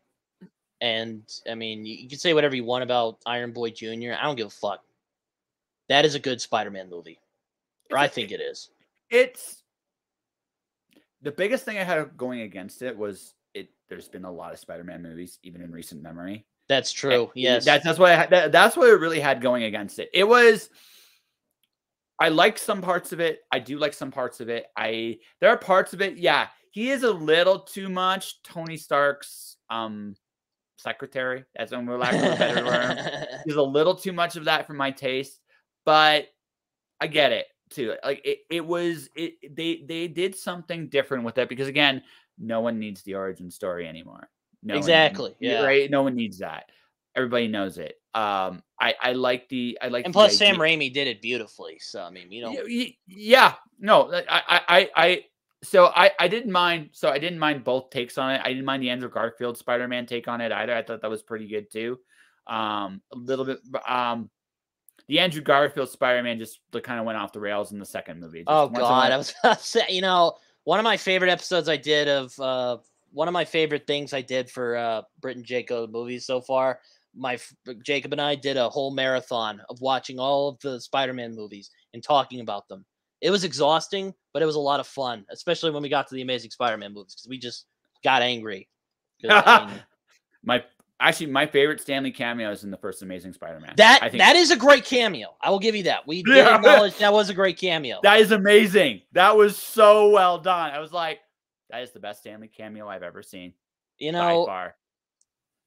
God, it's just like, you know, and I mean, Spider-Man's probably my second favorite hero. Batman's my personal favorite. I mean, I have a tattoo of him on my leg here. Oh, But okay. Spider-Man is like, he's like it's a tie between Batman and Spider-Man. Like, I love both of those characters. I'm a Green Lantern guy, so. Oh yeah, which one?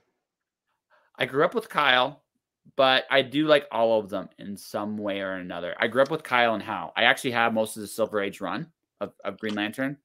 Like, I have Sinestro's first appearance, for example. I have some of I have some like the early shit.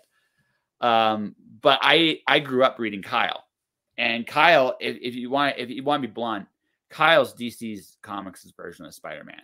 Great power, great responsibility stuff. He is the one that worked for DC. It's funny. My favorite Green Lantern is still Jon Stewart. That's probably because he was in the Timverse, and I grew up watching that. But I love him. I love that he's kind of the stern uncle. In my humble opinion, or not so humble opinion, he's the money in Green Lantern. He's like what? He's the money. What do you mean? Because here's the problem. He's like a token character? No. He's the money. Like, he's where the franchise should go. And here's he's the money. He is literally the money of the franchise. Here's the thing, okay? I like Kyle. Spider-Man does it better. Even I acknowledge that. As much as I like Kyle, and there's some interesting things you can do with Kyle, he lucked into the ring. It's an interesting arc.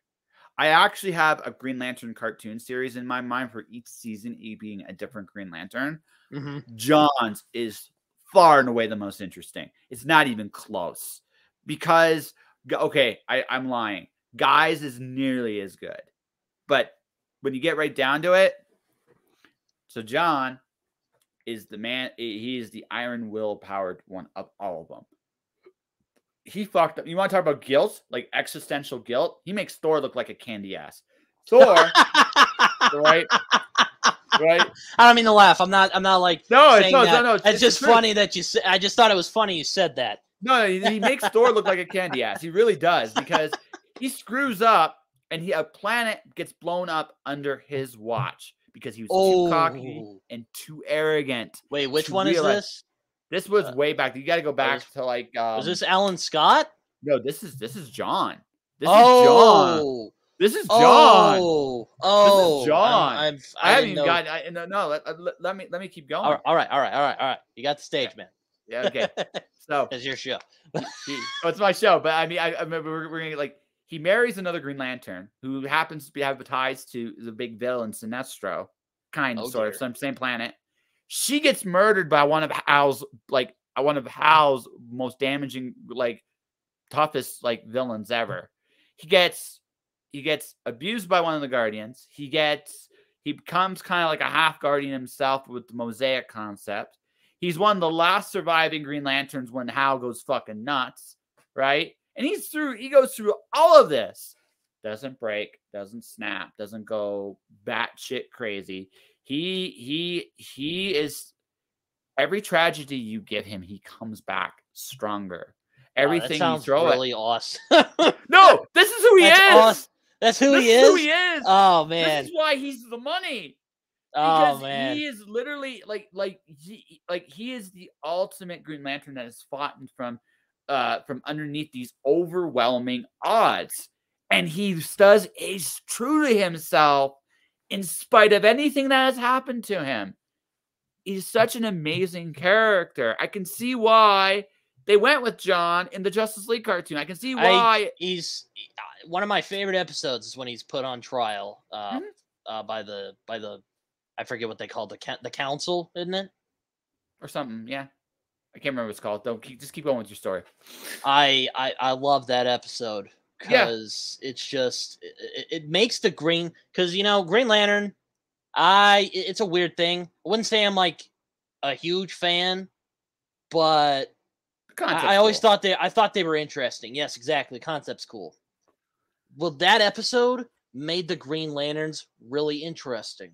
Yeah. Just like this is like an actual world, and they're like space cops. That's like really cool. Yeah. So just like that giant pig guy. Forget his name. So they call Hal Jordan the greatest Green Lantern of them all. In my opinion, it's John. It's not Hal, it's John. And if I were to do a Green Lantern movie, we won't talk about that. I don't want to cry too much tonight because that movie's so bad. But if I were to do a Green Lantern movie franchise, it would be Jon Stewart. It would be John. Guy would be my second choice because Guy is interesting too. But John, this is like I told you, I just gave you a little bit of his story. This is why I chose John, right? I mean, you know, I always thought he was the more underrated one because you know, I grew up in the Timverse, and you know, Bruce Timm, Paul Dini, Alan Burnett, some of the best people who have ever done anything DC. Yeah, that's aside from maybe like Frank Miller, Alan Moore, Dennis O'Neil, Marv Wolfman. Yeah. Like those. You want to talk about DCEU? Fuck that shit. DC Animated Universe. That's the shit right there. No, it's totally the shit. No, absolutely. That is the fucking baller. But now you understand why they picked him. Like that's oh my god. Yeah. That's why they picked him. He is way more interesting. You can do some interesting stuff with Kyle. You can do some interesting stuff with Guy. Hal is iconic, but as a character, boring. I won't argue because I was always like, where the fuck is Jon Stewart? Where's the black guy? This is bullshit when I was a kid and looking at the Green Lantern stuff. Yeah, so I mean, I'm just being real with you, right? I'm just being real, right? I have said this. I said this to someone that worked at Warner Brothers as an animator at Warner Brothers. John's your fucking money. John's the money in this series. He's not any of the other ones. He's the money, and they should just go with him. Right? That's probably why I like the New Frontier so much, which I actually have over here. I just don't want to pull it out at the moment. It's basically like, what if the guys from the animated stuff made a comic, and it's beautiful. I love the New Frontier. I read it for the first time last year, and like, don't crucify me, but it is beautiful. I love it. No, I'm not crucifying. Dude, you can't read all the good ones. Well, that's true. Yeah. Even I haven't. As much of a comic nerd as I have, there are things I missed that I'm like, yeah. Right. So, like, for example, like, here's the one I always feel really bad I'm missing. The Flash runs from Mark Waid's run back in the 90s to Jeff Johns' I haven't read those. I've read Waid's Daredevil run, which I didn't like. And then I read Kingdom Come, which I thought was great. Is it as good as Marvel's? No. Is it good? Yes. I'm of two minds on that one. That one I'm of two minds on.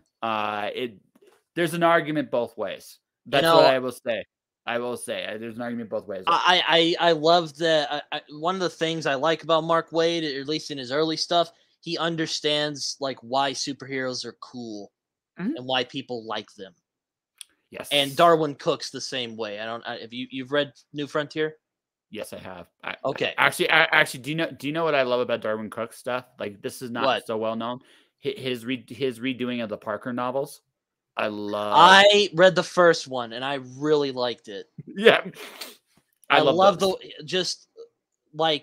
you want to. If I taught a class on like comic book storytelling, I would probably have that first Parker comic and be like, read this shit. I love the full novel. No, it's fantastic. I love his take on that, and that's my favorite Darwin Cook stuff. I don't apologize for that. It's my personal favorite. That's fine, man. Yeah. I get why everybody likes the other stuff. I know. Again, it's one of those things. Like, I get it, but this is my personal jam. I actually want to read his Before Watchmen because I'm like, you know what? Alan Moore is kind of a sacred cow for me. Like, if you're gonna do something with his stuff, like, I get it. You know, they're owned by the company. Other writers are probably gonna touch up on it, but if you're really gonna like touch on like some of Alan's more iconic works, like Watchmen, you better have something interesting to say, or I'm not gonna fucking read it. So, my favorite Alan Moore stuff is actually Promethea. In top 10. I have heard people say they like Promethea. I read the first volume. couldn't quite get into it for some No, it's reason. fine. It's not for everybody. Like, it's certainly not for everybody. But that's my favorite stuff of his. I love Top 10, and I also love his Tom Strong. Like, I loved his own. I like the ABC universes where you're really cool to me. Yeah, I mean, I tend to like the Killing Joke is my favorite one of his, even over Watchmen. And I mean, as much as I love Watchmen, Watchmen again. That fucking actually. So do you know my favorite Alan Moore story of all time is what? Whatever Happened to the Man of Tomorrow was Superman. Oh, so good. That's also a very good one.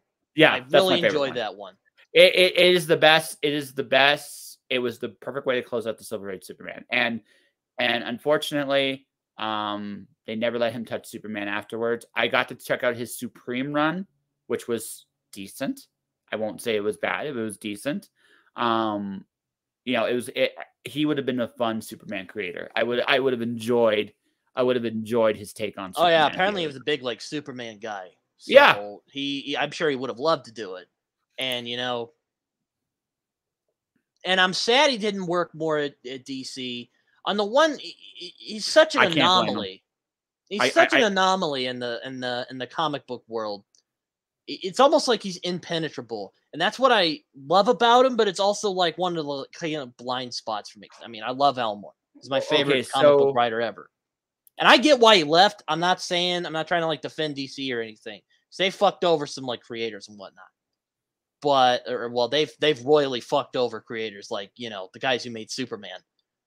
But man, after his Swamp Thing run and Killing Joke, man, I would have loved to see what he would have done if DC had treated him better. That's the rub, though, isn't it? Like, you'll never know what he. That's the catch-22. Yeah, it's the rub. I look at so most people, without Alan Moore, without Frank Miller, without Howard Chaykin. So the three books I'm referring to are Watchmen, The Dark Knight Returns, and American Flag. If you want to, oh, sorry. Continue what you were saying. Yeah. If you want to know exactly what a comic book can be, those are the three books. They all came out the same year. Not many people know about Chaykin's book, but it's also required reading because it does, like, all three of those books are amazing what you can do with comics. All of them. Watchmen gets the recognition it deserves. Don't get me wrong. That's I'm intimidated to even like try and dive into that puppy. I mean, it's great. That's all I can say. Yeah, no, it's like that's the thing. I think from like a dialogue perspective, right? I think from a dialogue perspective, okay, but from a media perspective, I was a little nervous what you were about to say. yeah, right. From a comic and media perspective, I think like a lot of creatives today can do better dialogue than Moore. I think Moore's from a dialogue perspective has been surpassed. It's a weird thing because there are some of his lines that kind of sound weird, but I don't think he's that bad of a No, I don't think he's bad. I want to understand it. I just if it's like V for Vendetta, that Scottish guy, yeah, that was pretty hard to read. No. I'm more along the lines of the fact that at this point in the ball game, right? At this point in the ball game, there are other great creatives with great like sounds for dialogue now. I feel like he's been caught up to that way. Yeah. Okay?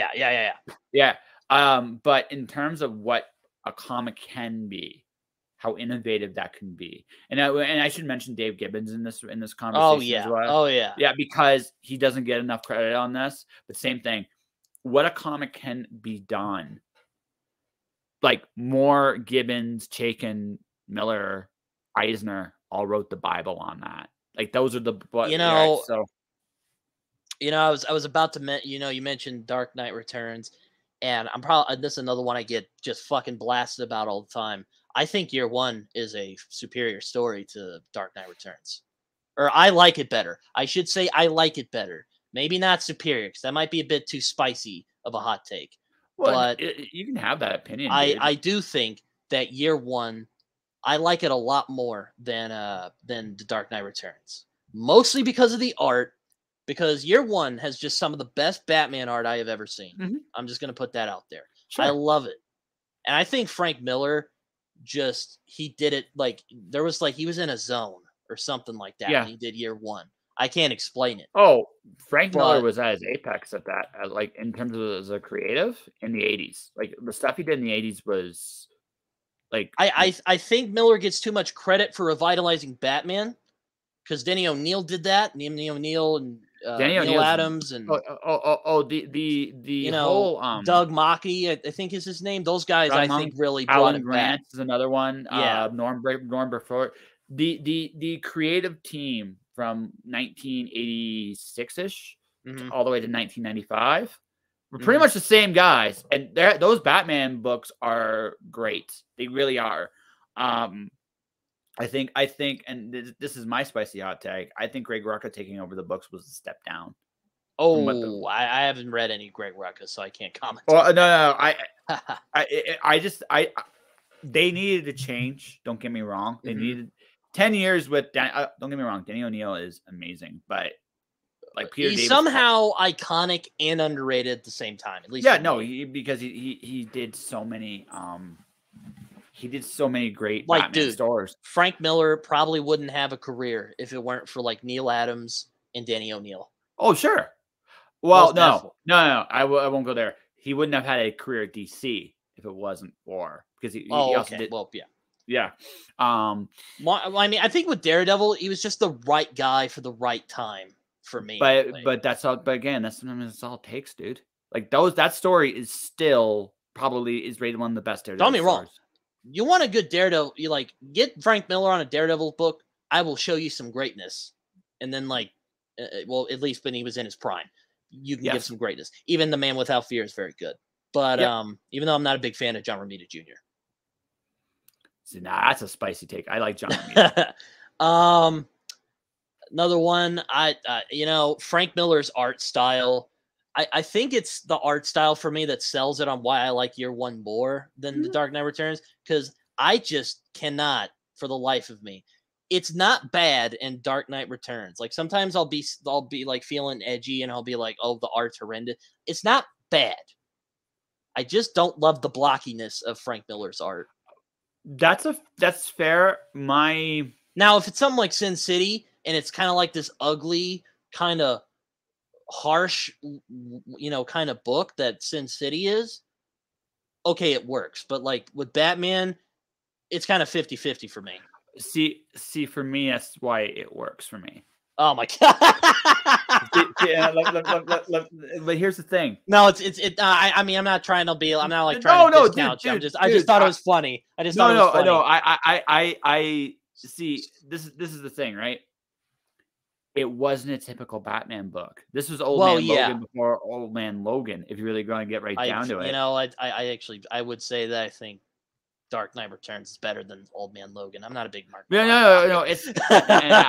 I'll agree with you there. But here's the thing, right?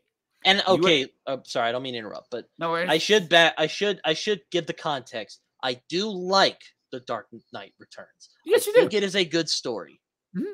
It is a good Batman book. I'd even say it's a great one. But again, back to the art, a little too blocky for my taste. But again, I'll let you take on. No, it's fair. I think the blocky art is what adds to the story in this case because it's not a clean cut Batman story. Mm-hmm. It wasn't supposed to be, right? This was about a man coming out of retirement that's well past his prime. I think one of my favorite things about that whole thing is when he realizes how old he is and that he shouldn't be out there. Right? But he's still kicking ass, even though he's like 55. Well, somewhat, but he's looking. But again, he remembers what he could do and what he can do now, and it's just like it's so different. Yeah, and I think that was one of the best things about that whole story. But it's blocky because it's a different world. It's a darker world. It's a nastier place than when Batman left it, right? Mm-hmm. And that was by design. And I really dug the fact that it's a grimy, grittier, like this is where gritty Batman comes from. Like the other major influence on Batman, how he's portrayed today, besides Frank Miller, is Grant Morrison. Right. But but they're both like they've combined those two. But here's the thing, right? When you go back to that era, that time, that place, that was not how Batman was portrayed. They were still kind of in a little bit in that hokey. He was getting more human, but they hadn't gotten. They were in this hokey era, so it was such a departure from what had come before. I was It part was of going. It was as much as going back to the roots as you could get with. Yeah, and that's why I like now. Again, I don't think Year One's terrible. But I think this is why we see it different. If that art style had been cleaner, it wouldn't have been as good a story. You know, that what I find the most interesting about The Dark Knight Returns is the idea that Gotham needs Batman in a way. And that, you know, even in Year One, you kind of get this it's almost like a dichotomy, which I'm sure was intentional in some way. Sure. The dichotomy of Batman ending in air quotes, and Batman beginning. Yeah. Because what's the common catalyst? Gotham's gone to shit. And it's almost like Gotham can't operate without Batman. That's right. I think that's really interesting. But you can continue what you were saying. That's actually a big part of the theme. Gotham is as much a character in the story as Batman is, right? And that's why that story works the way it does. They made Gotham dirtier, grungier, nastier, right? They made Batman older, meaner, right? Yeah, he's really. Okay, maybe he's not all-star Batman and Robin the Boy Wonder, but yeah, he's pretty mean in The Dark Knight Returns. Oh, that was. Oh God. I love that book, and like it's bad, it's horrendous, but I love it, and just it's your Matrix. It's my Matrix, exactly. Like you just know it's bad, but you can't help yourself. When he paints himself yellow to fuck with Green Lantern. Oh, it's beautiful. I love it. It's like, you're a crazy asshole. Yeah. And it's like, it's an interesting idea. Like, what if Batman were just like a crazy person? But you're like, you could have just made that into your own comic. Like, you didn't have to like. But he is a crazy person. That's the thing about Batman. But yeah, that is the interest. That is the interesting thing. It's like, because the depictions of Batman kind of vary. Either he is this man who does it out of compassion because he doesn't want anyone to go through what he goes through every day. Or he's just a crazy person taking out his vengeance on other crazy people. Or a mixture of both. And that's what I find is the most interesting fact of Batman's character. Well, no, I think he's at his best when he's a mixture of both. Because that's because it's human. He has to enjoy what he does. It takes a very special kind of crazy to dress up like in a bat and beat people up with his bare hands. Yeah, it takes a certain savage to pull that off. You have to be I mean, if your parents like just get murdered, like you'd be devastated. But it takes like a unique mindset to be like, I'm going to avenge their deaths by dressing up as a bat. Yeah, I mean, you have to be at least a little crazy to do that. Exactly. Yeah. Yeah, and he's beaten criminals up to the point that they are all afraid of him. I mean, and that's kind of what I like about stories like Batman: The Killing Joke or Batman: The Dark Knight Returns is that Batman is just as crazy as the people he goes after. So I gotta ask this question, and then we'll have to wrap this up because I do enjoy this. I've enjoyed this. Yeah. I was gonna say, I was wondering when we were gonna end this. But, but we probably should call it soon. But I'm gonna ask this question.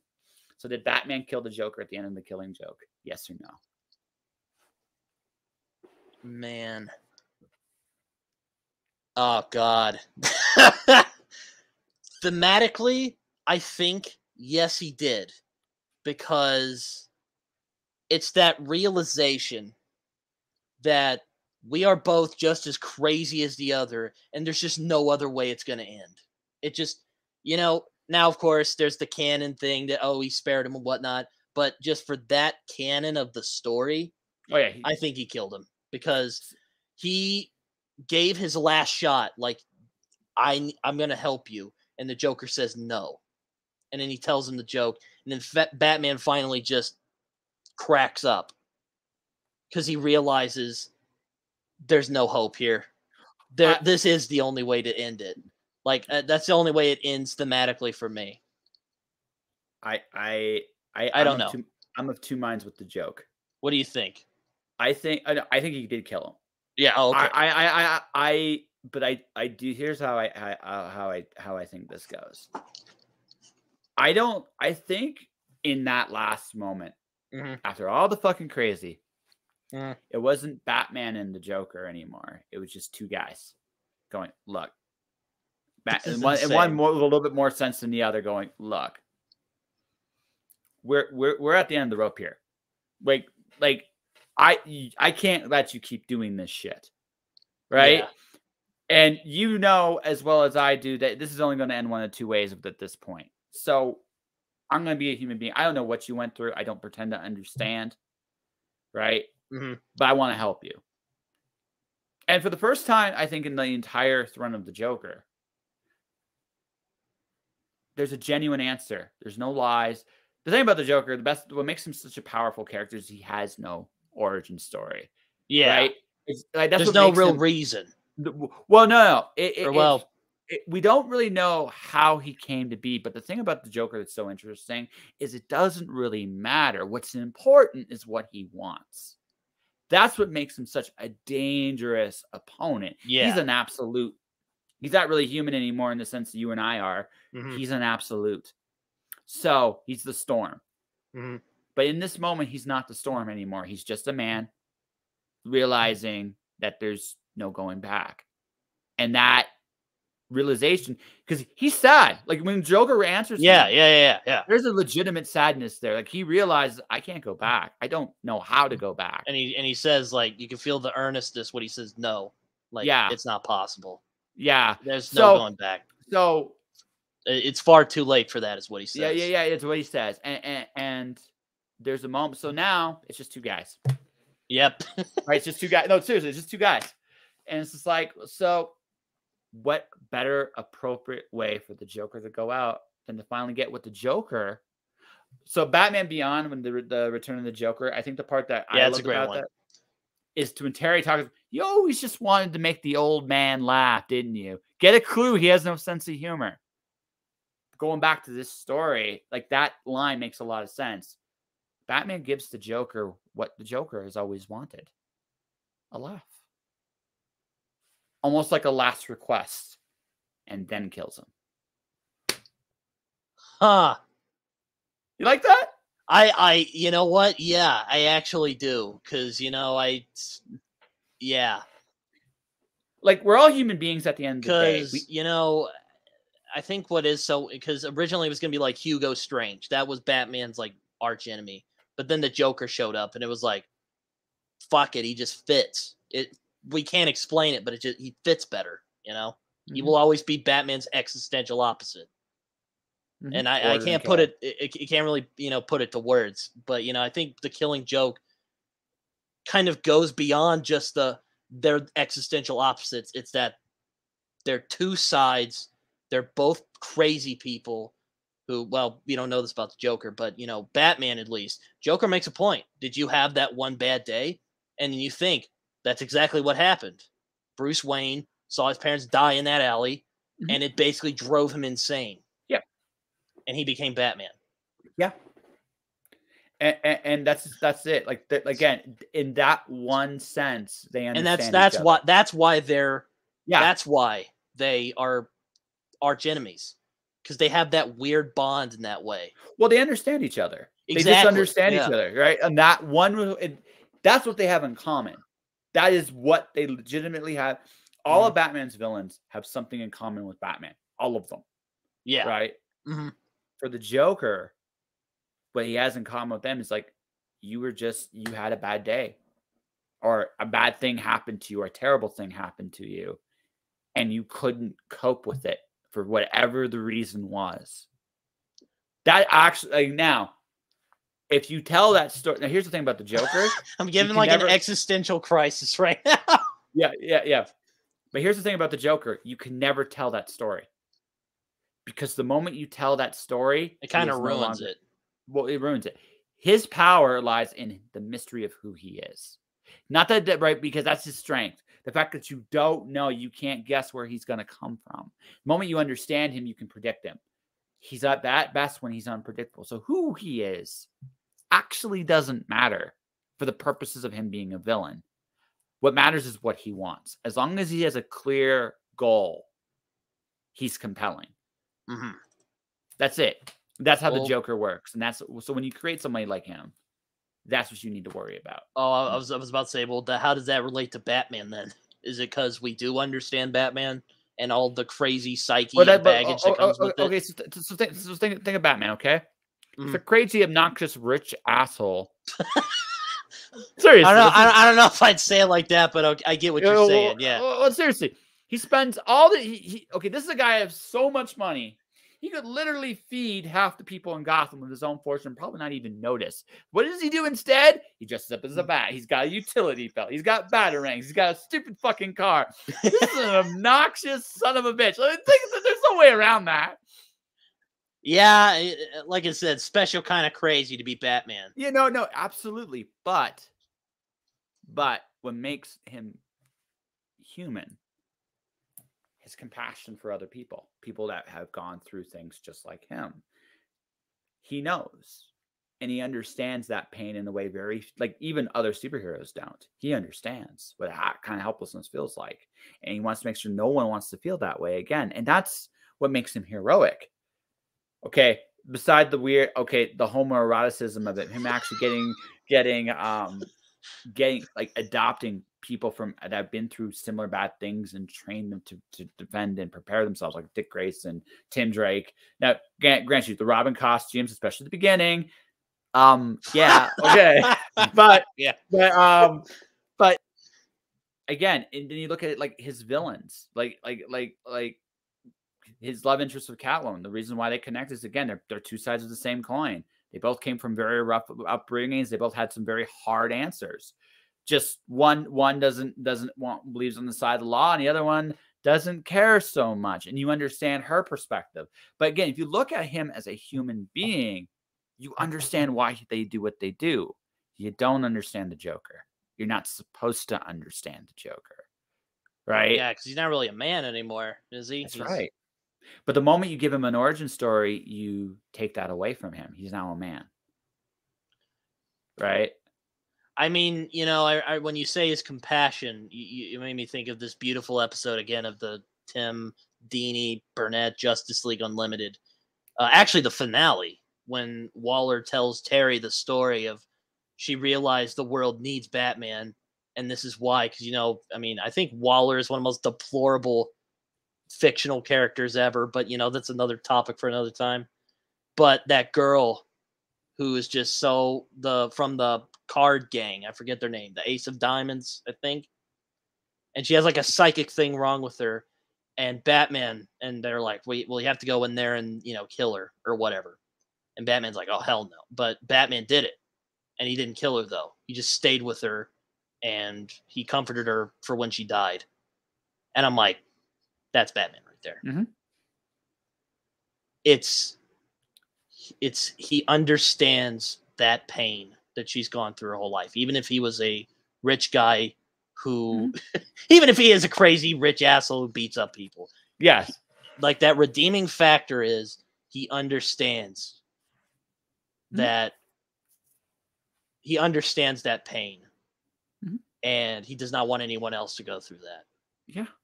And that's what makes him such a wonder. That's what makes him a human being. That's why I love him. Yeah. So, but anyway, oh man, that was great. So I gotta ask before I wrap this up, what was your existential crisis? Well, when you were talking about the Joker, I was just like, bro, this is too much for me to take. No, but maybe existential crisis was a little too dramatic. But it's like you gave me some food for thought. I'll put it that way. Oh, that's good though. Some things I never thought of before. Yeah, and I appreciate that. I really appreciate this. I want to do this again sometime. Yeah, sure, really. Absolutely. Down the road, we can definitely do it again.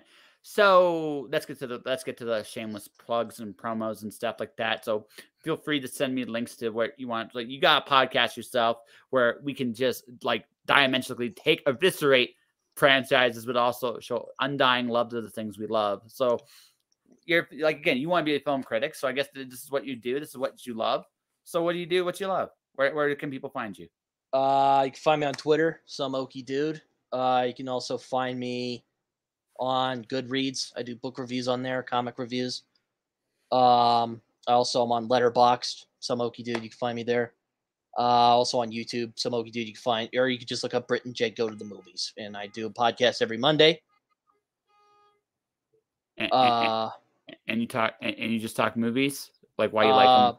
Well, we talk about the only two rules is that we both have had to see it, and we both have to have like an opinion on it. Well, we've never actually had a conflicting opinion before, but I am actually curious if one day I could do that. But we mostly are like aligned on stuff. But the only real rule is that we both talk about films we have both seen. Oh, that's fair. So, aside from that, you can talk about whatever you want. Like, I will talk about Cannibal Holocaust, and I will also talk about fucking, I don't know what's the most wholesome film of all time. Insert Hallmark movie here. Exactly. Yeah, I'll talk about them. Yeah.